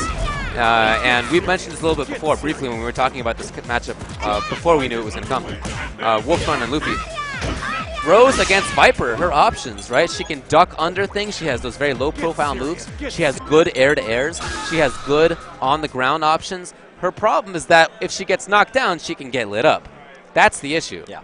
We'll see if Luffy can prevent himself from getting knocked down, because that is the name of the game. And for Wolfrun, it's exactly that. Get in, get in, get in. Aiding those great air-to-airs is the fact that she has a high jump arc.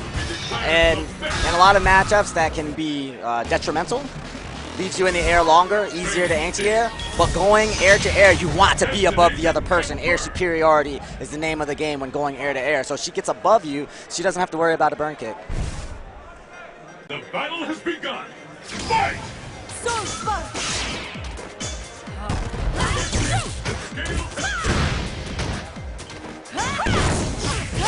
Just trying to start things off kind of slowly here, Luffy.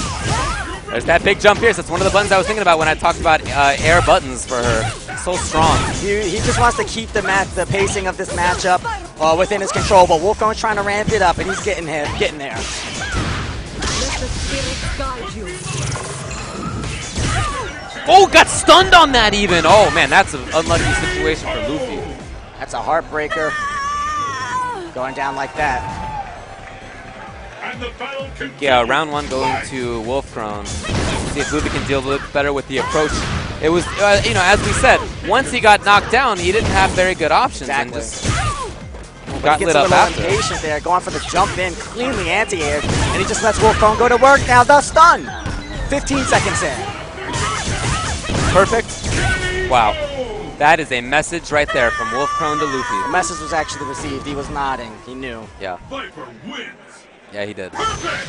He tried to slow it down. Wolfrun wouldn't let him. I mean, there's not much of a better game. He just has to be more on point. It's about not getting knocked down in the first place. That's the game for Rose. Stay away, set your traps up, get your air-to-airs and your slides.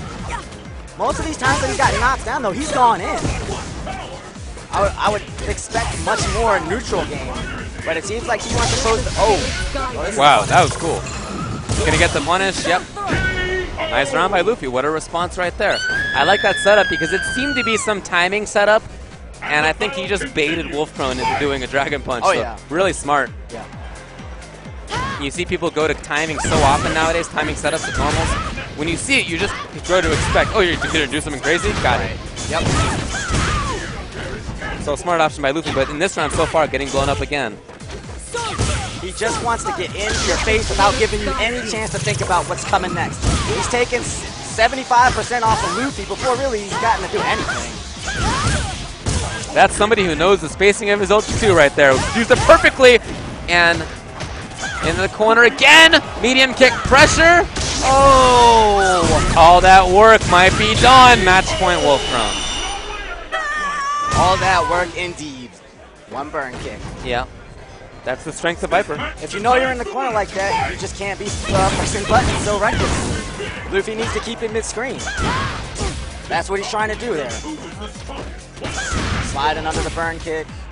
Preemptive focuses for burn kicks every once in a while. Oh, damage. And a setup afterwards, you all the way into the corner here as Luffy now against Wolfrun. Oh no, big whip! That could have been worse. Could have been worse. Oh, is she? Yeah, he never missed that. He's pretty consistent with that. This is a bad look now for Luffy on the knockdown. Oh, is it in deep? time? It's deep. Good night. No invincibility right there. That is it. Luffy, the best Rose in the world, out of here. He's made it to top 24, but no further, and Wolfrun survives. That was such a gamble. It's a huge gamble. Maybe if that had been burn kick and not a 2 media, it would have been okay. Yeah, I think that's what he was What he's betting looking on. for. But that's risky. You know, the game was over if you mess it up. If you're wrong. Your tournament's over. Right. That's it. He's done. He's done on that one. So USA moves on. France out of there. I think But the international flavor continues. Is he the last French player? Oh, that's a good question. I think he might be. Might be. Yeah, I think he is actually. Is Momi French? Momi is Dutch, I believe. Oh, okay. Yeah, he was out, I think, just before the 32. Ali Yoon didn't make it? No, Okay. I can't hear you. Just tell Mago him and to tell me. Kazunoko. Oh, this is going to be really tough for Mago. Up on the mainstream, the winner's side of this bracket is Gamerby versus Sako. It's Adon versus Ibuki. You don't see that matchup too often, but they are two of the best characters in the game, in my opinion. Oh, the chip! That's not enough. He's safe. It's cool. There you go. So Kazunoko is kind of an all-out type of player. He is just about the buttonsiest player in Street Fighter 4. That dude presses buttons. Something fierce.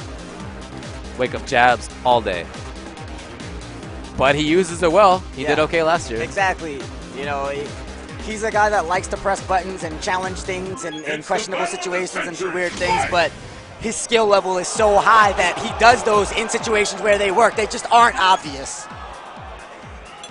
And a style like that, I think, can really disrupt what Mago is trying to do.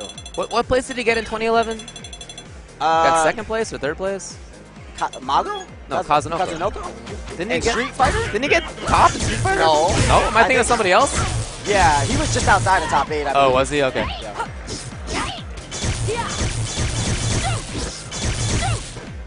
Unless it was 2012, because, like, I don't remember anything about that. I was drunk and it all went by so fast. Good stuff. Infiltration was just like, yo, guess what? Oh, that was the year when I made a lot of salty bucks. Yeah, dude. Let's say. You were like the salty bets master. Well, I'll be able to do that again this year. Yeah, I'm going to be raking in. Yeah? You get Sunday off? I got Sunday off, yeah. All right. So it is MCZ Mago and Kazunoko. Yeah, Mago with Faye, Kazunoko with Yun. This is like we're watching Arcade Edition all over again. Kazunoko's been playing a lot of Marvel recently, though. He has, yeah. Mago tried that for a while, and I think he's given up. Not serious about it anymore in any case. So, you know, Faye always controls the space in front of him well, but Kazunoko with that Yun style, you see what I'm talking about? How he wakes up buttons. That's just his style. Dash up buttons. Yeah, dash up buttons. He likes to be outside of this Faye Rekka range or way inside it. Those are the two ranges where he can play. Yeah, some of the things that he does, like I said, they may be questionable, but he just does it so quickly. He just slips it in there. He understands the game very well. Yeah. I mean, I think it looks weird to see somebody do wake up buttons all the time, but it pays off. So what can you do?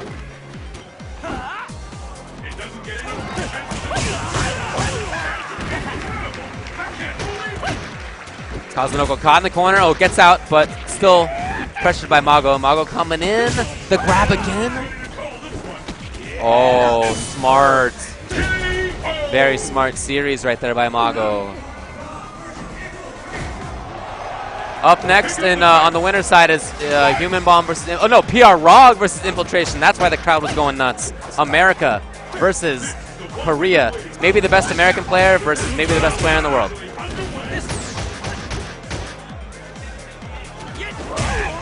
Nice neutral jump. Yeah, definitely. Mago is taking control of Kazunoko in a lot of situations where Kazunoko doesn't like that. He doesn't like to not have control. So you see at all opportunities, he tries to press buttons, tries to wake up with things, tries to be active. He is not about letting the other guy in. Yeah, all these like slightly odd things that he's doing that gets himself by many other top players, Mago seems to be ready for. You're right. That said, Mago's down in life right now. Oh, that's a surprise. Again? Ooh, I'm surprised. See, now he's mixing it up. He's got a mix-up. He creates a mix-up in that situation so fast. And just like he was in your head, he's in Mago's head as well. You're right.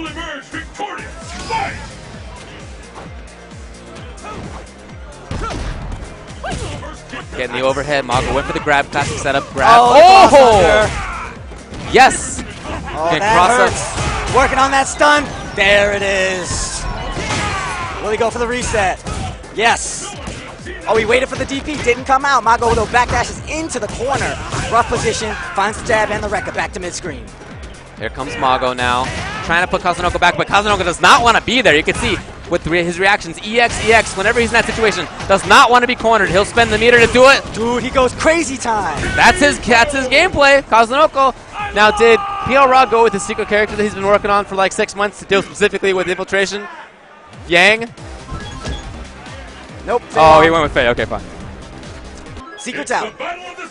He goes with Yang in that match because he beats Akuma and Hakan. Haha. Infiltration went to Faye? No. Alright, but it ended up being Akuma versus Faye. Anyways, that's the other match. Mago already into the corner, already doing good work against Kazunoko, but Kazunoko just will not be controlled. This man is a force of nature. Dude, he knows when to DP, son. Like that's it. What can you say? He went into your soul and decided when you were going to press a button. For sure. Nice. Oh, he went for the grab, but wake up buttons.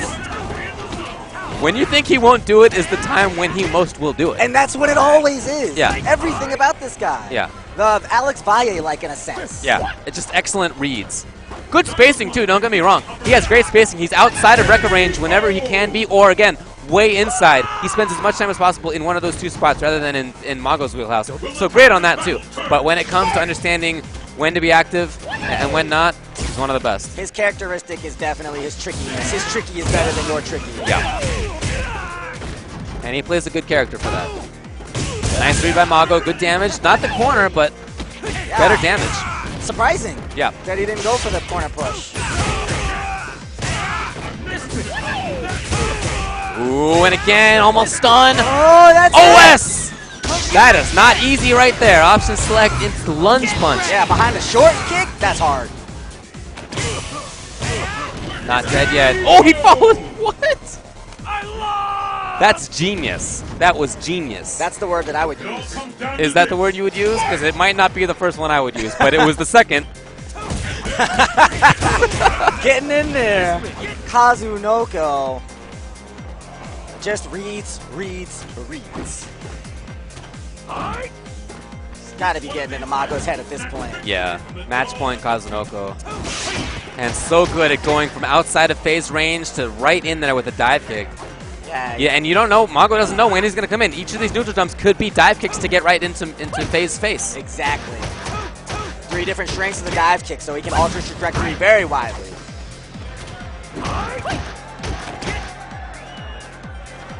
Good patience now. Kazunoko with a shift in momentum.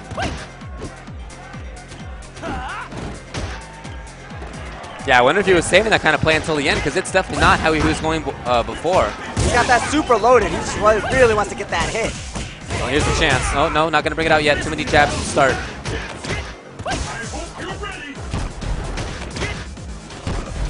That's not a true block string. Oh! Into an agent, into Ultra 1. This should be the game, should be the set, but we'll see if he gets the whole thing. Tournament life. Yes.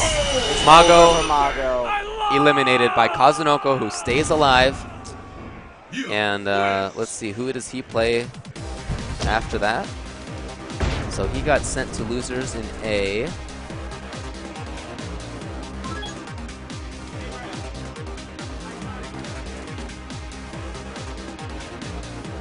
Oh, Mago, yeah, you're right. So he plays against Punko next. That's going to be a fun one. Punko versus Kazunoko. Yeah, it's like the same guy. I'm glad I wasn't on stream for that. Yeah, it's the Korean version of himself. Yeah.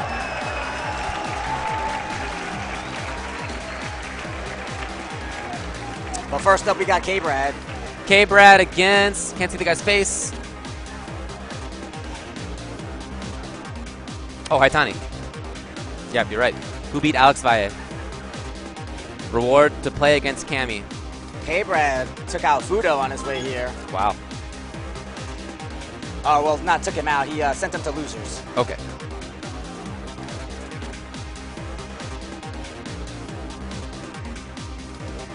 Yeah, good job to K-Brad, another one of the Americans remaining in the tournament. Hatani, another one of the Japanese players. I fully expect the top 8 to be, you know, at least 5 different countries. Oh, yeah. Last year it was 6. Really? Yeah. I would be surprised if not 5.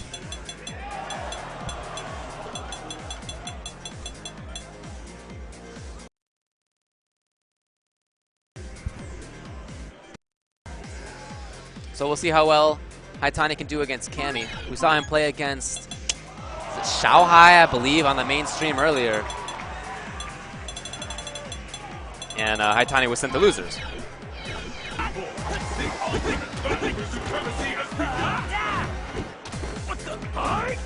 Don't forget, folks, after Street Fighter 4 semifinals tonight, there's still the 3v3 international exhibition with 8 teams of star-studded, top-tier talent from all over the world. That is quite an end to a day. Yeah, right. That's the end of the day. I don't think I'm going to be able to sleep after that. All right, F next, EMP VXG, K-Brad versus Haitani. You think we got all the sponsors there? I'm not sure. I think they're there. Might have missed a couple. Cammy versus Makoto. Yeah. We'll see. So name of the game for Cammy, get in, cause havoc. She has, better defensive options than Makoto does. She has excellent offensive options and the ability to get in. She has mobility. I feel like she does really well in this matchup. But if you're Haitani and you guess right a few times, you can win anyway. That's how that character works. And a 2 out of 3 against a guy like Haitani, he's definitely going to get some good guesses in. Yeah. K-Brad too. I mean, K-Brad has great reads himself. I would be surprised, though, if he has a lot of practice versus Makoto. Work down in the corner, though. K-Brad coming in on Haitani. Trying to fight his way out of the corner, but K-Brad again finds that spiral. Looking tough. Oh, nice anti-air. He spends the EX meter to get a little bit more damage. Very smart play by K-Brad. I like it. Hey, you won the round on it. You got to do what you got to do. You spend the bar if you need to. Yeah, K-Brad likes to go in, and he's just going to figure out a way in. Oh, he didn't spend the bar. It's surprising on the juggle right there, but a stun anyway, and it's only on 1 hit. So the follow-up so damaging, he got bar again, but again didn't spend it. Down around, wanted to hold on to it. He's got enough of a lead, he feels. We'll see what K-Brad can do here, and coming back in, he's very good with anti-airs. Oh no, that plan for the long game could come back to haunt him. K-Brad coming back here. Still in this. One more series. Oh, the back grab. This could be it either way. Oh, and another. Got it again. K-Brad, chip maybe, and he, what? What? He was crouching? The what? He was pressing a button. I guess. That move runs out of invincibility before it hits. But. Oh, wow. Nicely done, Haitani staying alive. Yeah, definitely. Very fast there to break the focus, smart play. And now, even-ish on life, K-Brad back on top. Oh no, not safe. Haitani knows it gets the punish. K-Brad backing off. Trying to use that mobility.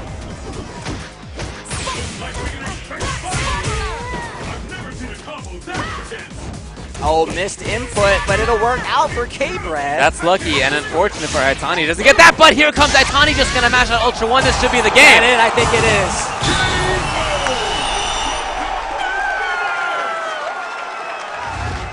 Haitani, game 1.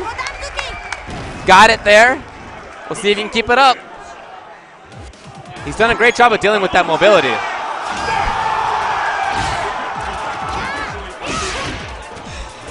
Coming in already. Jump roundhouse into sweep. Very far range. So much damage. Juggle. Yes. Ooh, interesting little setup there. I like that. Gets DP. The jumping won't go. He misses his input.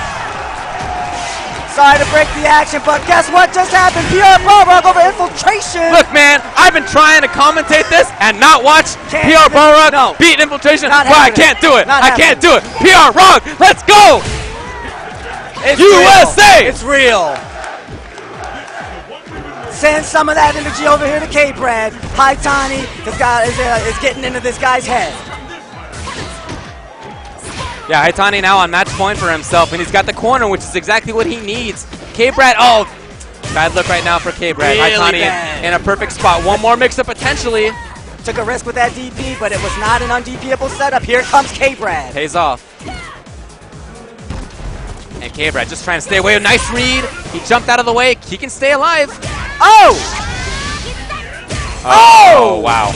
That's it! That is it. Haitani 2-0. Moves Oh. on. Eliminates K-Brad. Great confirm right there. But what a risk to take in the wake-up instant air axe kick.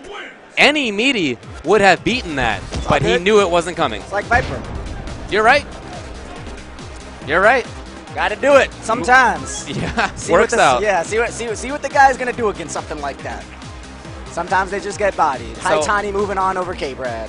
As an American moves past a Korean, Japanese player also moves past an American player, and the international intrigue continues here at Evo 2013. That was very well stated, David. Thanks, babe. That was very well put.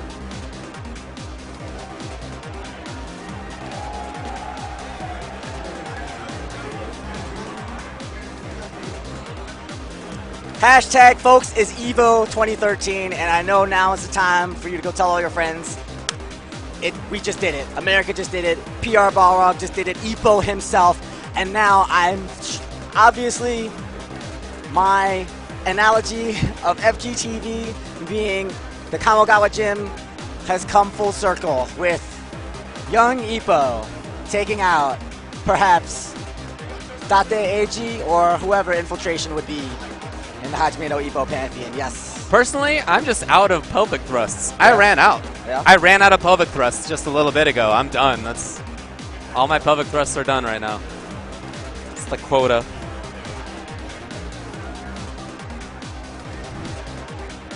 Justin Wong is up against Xiaohai next on the winner's side. As far as losers bracket, I'm not sure who we're running next. We're getting close to top 8 in winners, surely. So in losers bracket, I'm not sure how many we have left. We'll just wait, see when somebody comes. Thanks for joining us on this stream, SRK Evo 3. SRK Evo 1 is where the main stuff is happening, where winners bracket in Street Fighter 4 is going on. Like we just said, Infiltration lost to PR Balrog. Up next is Justin Wong versus Xiaohai, USA versus China. Another very strong matchup. Two players with absolutely the ability to take the tournament, to get into top 8 themselves. Two killers. So we'll see who's coming up next shortly. Wolf Crone's walking over here. We'll see if that's him. Wolf Crone, let's see, beat Luffy. Snake Eyes beat Velociraptor and maybe Human Bomb off screen or what? If so, then he's playing against Wolf Crone, but we'll see what's happening. Haven't gotten an update in a while.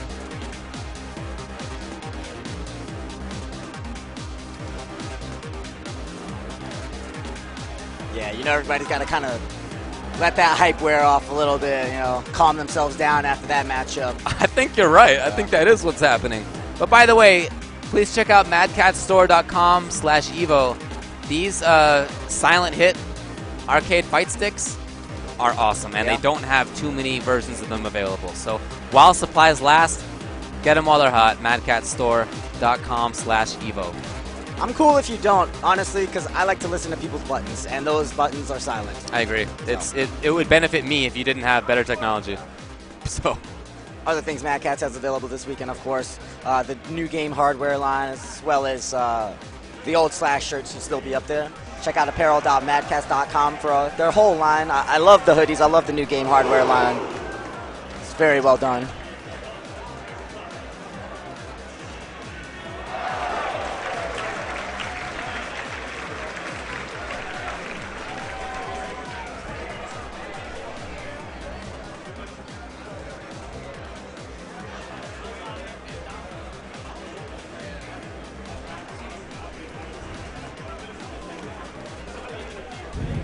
It is AGE versus AGE team kill. a team kill? Yeah. No. That's such a cool phrase, man. Don't you love it? I love it, man. AGE Snake Eyes, the best Zangief emo. IMO. I think there was a little bit of emo there, too. Kind of. Yeah. Kind of. That's Yeah, true, actually. That's a good point.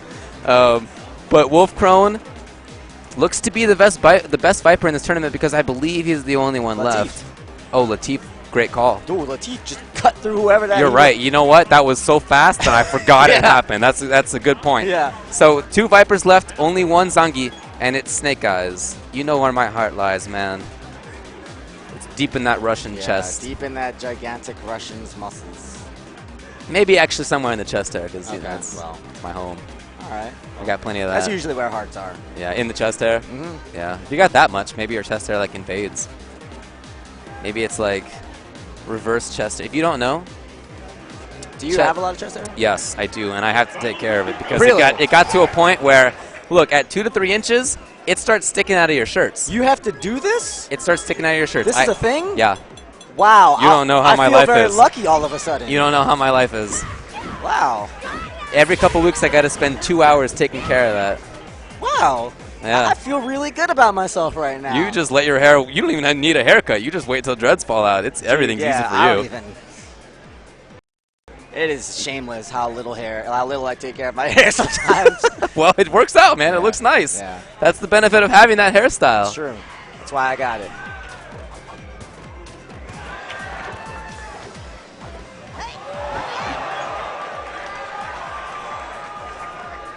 Don't forget, folks, SRK Evo 1 for Justin versus Xiao Hai right now. And over on SRK Evo 2, I think there may be still some action going on. Certainly all day tomorrow. Certainly. So Justin Wong, was that it? Did he just win? Oh no, that was game 1 against Kanba Xiaohai. So Zangief versus Viper. I've always thought, ever since Super-ish, maybe AE, that this is a win for Viper, but only slightly. It's not that big a deal. Yeah. As Geef, she can zone you out well. She can run actually pretty okay in this matchup. The problem is that the Viper players, if you play Viper, it's not because you want to run away. It's because you want to go crazy. Blah. Exactly. So just the kind of people who play Viper, I feel like are not built to deal with Geef, if you know what I mean. I know exactly what you mean, because that's the same way that El Fuerte fights this fight. Yeah. And like, what do you mean I want to run away? I like to go press buttons in his face. Doesn't really get to happen. And here it is, the AGE matchup. Wolfcrone and Snake Eyes here in the loser's bracket.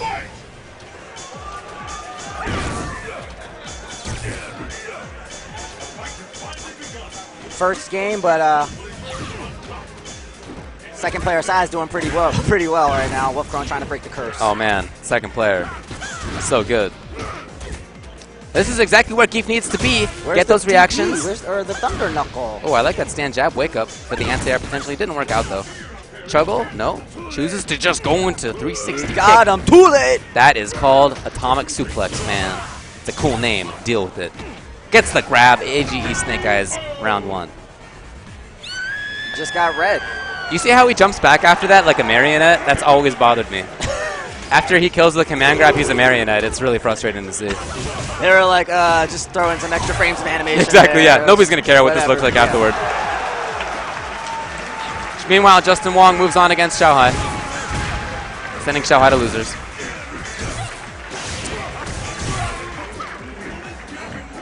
Nice series from Wolfcrone. Couple of Seismos, they go blocked. Snake Eyes just walks himself out of the corner. Yeah, this is what I kind of mean when I say I think it's a win for Viper, because she can zone out like this and she can run away. And she forces Geef to take risks on his way in. Yeah. When he gets in, at a certain range, she can just do, you know, jump, burn kick out of there. That's why Geef has Ultra 2. He has to have that. Oh, got the first hit of the link, not the rest. Ooh, a little bit late on that, but still got the punish. Oh, tried to take a risk, didn't pay off. Yeah, it's like you said. So Zangief is going to be forced to mix up those jump-ins, the jump fierce, the jump forward, the empty jump into the grab, and all of that, just to even find a way in. And yeah. Nice. I like the low one. Yeah. Good backdash timing on the 2. Watch out now. Risky. Oh, is this going to be it? No, he needs one more. Okay. Oh, he wanted it. Nice jump back from Wolfcrone. No anti-air there, though, and now Geef's in his face. He needs to get him back out of his face. I think Snake Eyes actually had far stand roundhouse, and he could have done grab afterward. He just didn't think that Wolfcrone was going to be there still. I'm surprised Wolfcrone was. That's it. No, he didn't get the kill for what? Why? Could have done it. He's just getting out red No. every moment to moment. That was a free EX Seismo, but Wolfcrone didn't take it. Maybe he didn't want to spend the meter now that he's so on the ropes. Snake Eyes, is he just going to play Fortress of Geef? Maybe not. Huh? He'll take the chip at least. Make it a little bit easier for himself. And now he has EX again, which means Wolfcone is in a real tough spot. Can't take chip. Nice. He had to Jumping do away that. is going to be risky. You can't let him get close, but the meter's gone now. This could still be doable here for Wolfcone. Certainly. He got a lot of screen to work with. He wants to use that real estate to build meter. Snake Eyes won't let him. Smartly trying to walk forward, jump forward, close the gap, get some blocking. 22 seconds left. It's enough time, I think, for Wolfcone to just chip things out, but we'll see. It is, but it's just such a struggle. It gets so dangerous, and now he's back to the wall. Dashes into the jab. There it is. He was just trying to mix up his escape options. He didn't want to go for the burn kick too early with the Ultra 2 there, so he instead tried to mix it up with a dash. But Snake Eyes was ready. Snake Eyes game 1. And there's the jump fierce. Wolfcone has refused to go for the Thunder Knuckle DP. There it is.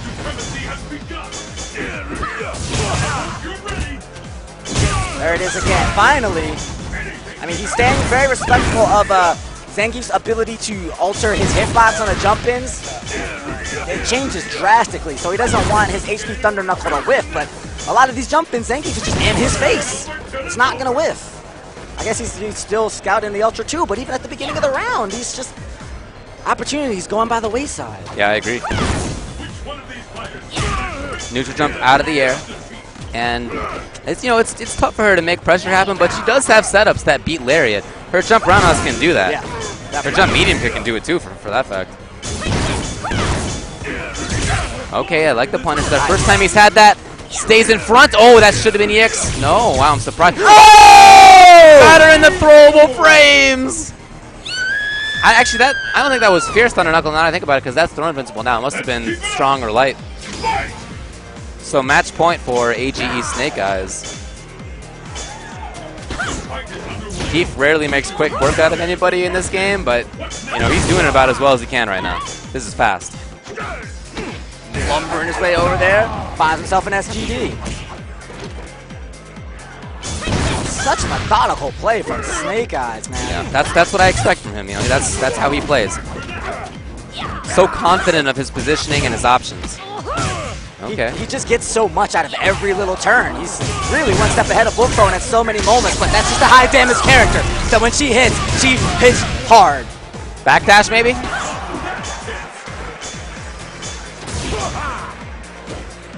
One more EX for Snake Eyes. Wolfcone playing his defense. Oh, nice follow up right there. Chip setup coming. And it works. Yeah, it's too far for the EX glove there. Yeah, exactly. This is the last round. Fight! Snake Eyes walk forward block, the classic Zangief Bulldog style. Free, no juggle. We've seen him do that, and same situation he's done before. EX Atomic again. Oh, Wes, you have option selects. You're the best, Zangief. Awesome. Clearly. That was great. Wow, that forward strong overhead has gotten him grabbed a couple times, and he's way out of range for it. Wolfcone really looks. Yeah, I don't know what he's gonna do now. Yeah, he's literally and mentally back against the wall, back to the mid screen now at least. It's just that she now has to take risks to get the hit. Didn't get it. Wolfcone's out of there. Snake Eyes moving on. Zangief, baby. Zangief wins. Yeah, my man Zangief staying alive. Oh, that kid is hungry. So I'm not sure where we are in that tournament, but. Hey, what's the link to the whole full bracket that's apparently online now? Let's see which one that is. Oh, it's the official Evo page. Yeah, please tweet it to me, and then I'll retweet to the official, updated, in fact, not paper bracket. Yeah. Because that'll be handy. Ooh, on loser's side, look what we get. It's Laugh on the right against Justin Wong on the left. Justin, wait, didn't Justin just beat Xiao Hai? I guess maybe that was already losers. I don't know. Yeah, that might be the case.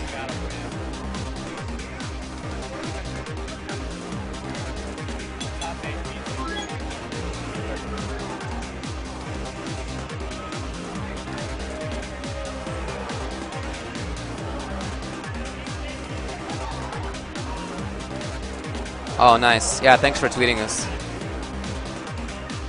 So I'll just, okay, a couple people just sent it to me. So I'll retweet both. Currently retweeting the link to the actual updated bracket, not just this paper nonsense that we've been going on so far. Wow, Itazan actually eliminated Shin Chang to get in the top 32. Really? Oh, I didn't know that Shen was here. That's cool. Yeah. So, let's see. Snake Eyes has made it to... He'll play Daigo to make top 8. Wow. What? Wow. That is major. I know you were happy to be here for that match. I am stoked for that matchup. As far as... So, Daigo and Infiltration are on loser side. Crazy. Gamer B? What? Daigo, Infiltration, and Gamer B are all losers. Like, they have potential to not make top 8. That's Evo, man. It's 2013. So wait, do any of here. them have to play each other before they get there? No, they don't, actually. They don't. Yeah, in top 8, Daigo versus Infiltration would happen if they both win. Yeah, so Justin played Fudo, I guess eliminated him, and then he had to play the loser of Xiao Hai and Sako. He beat Xiao Hai, so now he's playing Laugh, and then his last match is the loser of ROG, Infiltration. Punko versus Gamer B will to qualify for top 8 over on that side. Let's see if they've updated that yet. Yeah, okay. Yeah, they haven't. But Punko has made it through to, I guess, 12th place potentially. At least 12. Already at...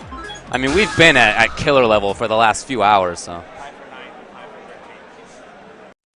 Well, tied for 9th or 12th. It's like the same thing. Whatever, man. So already in top 8 for tomorrow are PR Balrog, Tokido, and Shen versus Sako. Looking forward to, well, that's actually on Sunday. That's top 8 on Sunday. We're still figuring out who's going to be in the loser side of top 8. Laugh, living in Korea. Originally, well, maybe not originally, but he played Street Fighter in California for a long time. Wow, the actual Cosmo is here? And he entered Melee? That's crazy. Against EG, Justin Wong, playing Rufus as he will do. He recognizes Rufus is not the best, and that, in fact, he could probably do better with other characters, but he just wants to make it happen, and he does. He's super comfortable with the character. The character is a good choice for him. You know, it really plays to his play style. He's a wizard at landing dive kicks on people that are crouch checking and blowing them up. And how about this? The winner of these two plays against Infiltration. It could be a beautiful Laugh versus Infiltration matchup. Right. All sorts of intrigue there, given the friendship. On the other side, Justin Wong, the American Hope, versus the best Korean player in Infiltration, and two of the all-time best Street Fighter 4 players to make top 8. So either way, we're going to have a treat.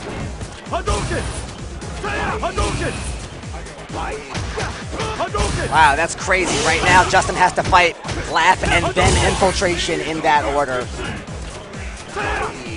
On the mainstream, it's going to be Snake Eyes versus Daigo. That will not be on the stream, and I'll just cry about that. Oh, sorry to break that to you. I mean, obviously a Daigo match is going to be on the mainstream, so what are you going to do? Laugh putting up great defense. That was a pretty long round right there. Justin will play Rufus slowly. We mentioned that before, that he's one of the few Rufus players who feels content and confident in Rufus's mid-range, kind of slower game. Very few people can make that work, but he's one of them. But we know Laugh is a data player, man. He's a technical player, like a data player like very few others. Yes. If there's one person in his guide that has a lot of pages, I would bet Justin Wong is in there. You're probably right. There's more footage of him than most other players out. The dash up, first time that Justin's really made that kind of quick approach, so Laugh not ready for it. And definitely two different kinds of play here. Justin, much more about the individual reads. He hates being a setup player. He specifically avoids characters that are setup-heavy characters because he just wants to play kind of, at, you know, with his feeling in the moment. Right. Rufus lets him do that. He's an equalizer.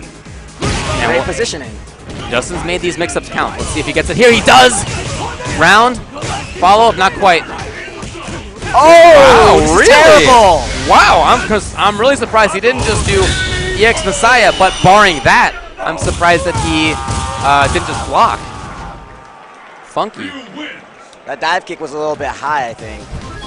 So he was content to challenge it. So Justin Wong losing the first game. He's already locked in that rematch, but Laugh hasn't quite yet. He wants to think about things. There it is. Oh, why would we let the whole thing rip? Just to see whether it would work out. Justin waited for it, and not a ton that Rufus can do right there. Chris, maybe sweep would have been better, but you know, he's not going to get a ton. He is getting such mileage out of that crouch strong as anti-dive kick. Fireball in the face, keeping Justin out. The stand roundhouse anti-air, Laugh is looking good. Oh, maybe not. Here comes Justin just like that. What a turnaround. He just changed up the dive kick because Laugh has been favoring that crouch strong. Right. Now that a lot of the game is being fought around this dive kick versus crouch strong collision. Right. Now Justin has to just reset the placing on it, get it higher up on the body, but then up higher up on the body, you lose the advantage. Justin getting in now. Cornered his Laugh, and Justin can make pretty good hay out of that, but he backs off and plays, again, the slow, patient game. Great find on that crouch fierce. Gives him comfort in this lead. He's got 3-4 meters. Plenty of time for the EX Messiah if he needs it. There it is. But he'll just get the crouch fierce. Justin with the round. Second game here. Laugh is doing a great job of controlling space and just zoning. He walks into the perfect fireball / focus range. And he starts chucking them. Putting up good mid-range defense right now. Laugh is just waiting for Justin to do something. Oh, and he happened to press a button. Yeah. After all that time spent waiting, he just overcommits at exactly the wrong time. It's really unfortunate for him. But Justin's, he's using Rufus because he wants to get reads like that and wants to make him pay off. And he does. He stays in front. Laugh knows the setup. A little bit of space to work with. Justin, though, still fully loaded on the supers. Laugh has to be very careful. What was that? Couldn't go over. And Laugh knew it immediately with the hurricane kick. And he jumps back looking for EX Messiah again. That's a risky trade. I don't know who's ahead on life. Maybe Laugh by a pixel. It's Rufus. Oh, it's Rufus! Just like that. Beautiful placement on the dive kick. Absolutely immaculate.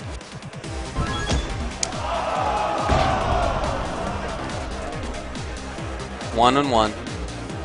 Justin, one of the best all-time American players. Laugh, one of the best Korean players currently. Finds the sweep. The dive kick on the strong. Finds that grab. Justin. No! Ultra David letting his emotions get the best of him. Daigo did just take out Snake Eyes, but we still got Justin coming in strong against Laugh. Oh, and it's that same side. That tricky setup, and Laugh wasn't ready for it this time. Here's the stun.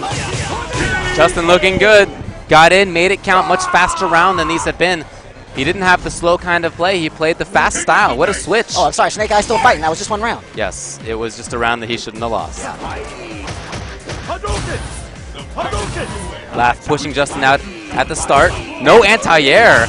Laugh is just doing everything right in this matchup. Up close, you know, it's calm or crouch strong. He gets mid-range and he starts throwing fireballs. He knows how the matchup goes, of course. And Justin near full meter. And when he's too far, he knows that this really isn't even threatening, so he just kind of walks into the perfect fireball range again, where he can still guard those dive kicks. He's playing this beautifully. But Justin's not going down easily, not at all. Gets the grab. Again, this terrible position in the corner. Oh, these dive kicks, so hard to block. In the front again. Oh, and only EX Ultra. rather than, He missed his Ultra. You're right. Exactly what happened. He missed it, and now he That could could be be the going death. down. Yeah, could be his death. We'll see. Oh, another Laugh chance. turns it around. It's even better for him. Oh, and the empty jump, the low and Laugh opens him up. Laugh fighting down to the final round. It's match point now for both players. And how will this one start out? Will this be a longer play from Justin, or will he go in? He's shown that he can make it happen quickly. He's got meters to go in with if he wants to. That's right, but Laugh putting up the good mid-range defense so far here. I'm not sure about the long game. It really hasn't seemed to serve Justin very well.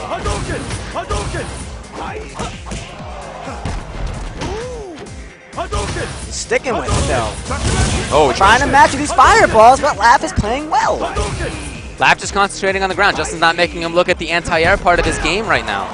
Oh, the delayed strong counter hit. Justin losing confidence in the dive kicks. He's not thinking they're going to hit. He's going for grabs now. He just wanted to corner him, and he did. EX Messiah for Justin. Goes backwards, but he has Laugh towards the corner at least. He's got to guard it. He got to be careful with these dive kicks. Good block. Oh, what a great Tatsu. Love that Hurricane.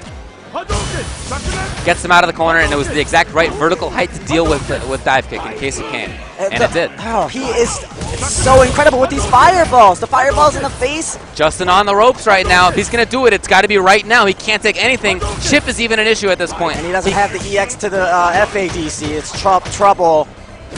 There it is. Justin Wong eliminated by Laugh, who moves on.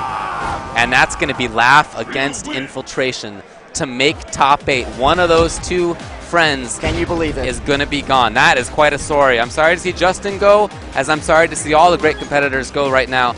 We're just losing great players left and right. But this coming matchup between Infiltration and and Laugh is going to be amazing. Yeah, it is. And, you know, that's how it goes. We're at a tournament. People are going to lose. But I agree that at some point, I no longer really want to see people lose anymore because I have so much respect for all these players. Justin, Shanghai, Fudo, Infiltration, Kazunoko, can't they all just win? Nope, not at Evo. Definitely not. Happen. Nope. Yeah. Last place for that to happen. Yeah. It's been an amazing day of matches here at Evo. It's only day 1. Yeah, that's right. Tomorrow, lots more stuff. Different games as well. Street Fighter is going to be done down to the top 8 tonight, as we've been saying. That'll be run again Sunday evening in Pacific time. Tomorrow will be Marvel 3, Injustice, Street Fighter Cross Tekken, additional Smash pools. Might be it. What am I missing here? Dive Kick is tomorrow? Dive Kick is tomorrow. Skullgirls is tomorrow. I'm sorry, King of Fighters was the one that I was missing. Yeah, King of Fighters is tomorrow as well. Yeah. Awesome. Yeah. Lots of games, lots of hype in store. Only day 1.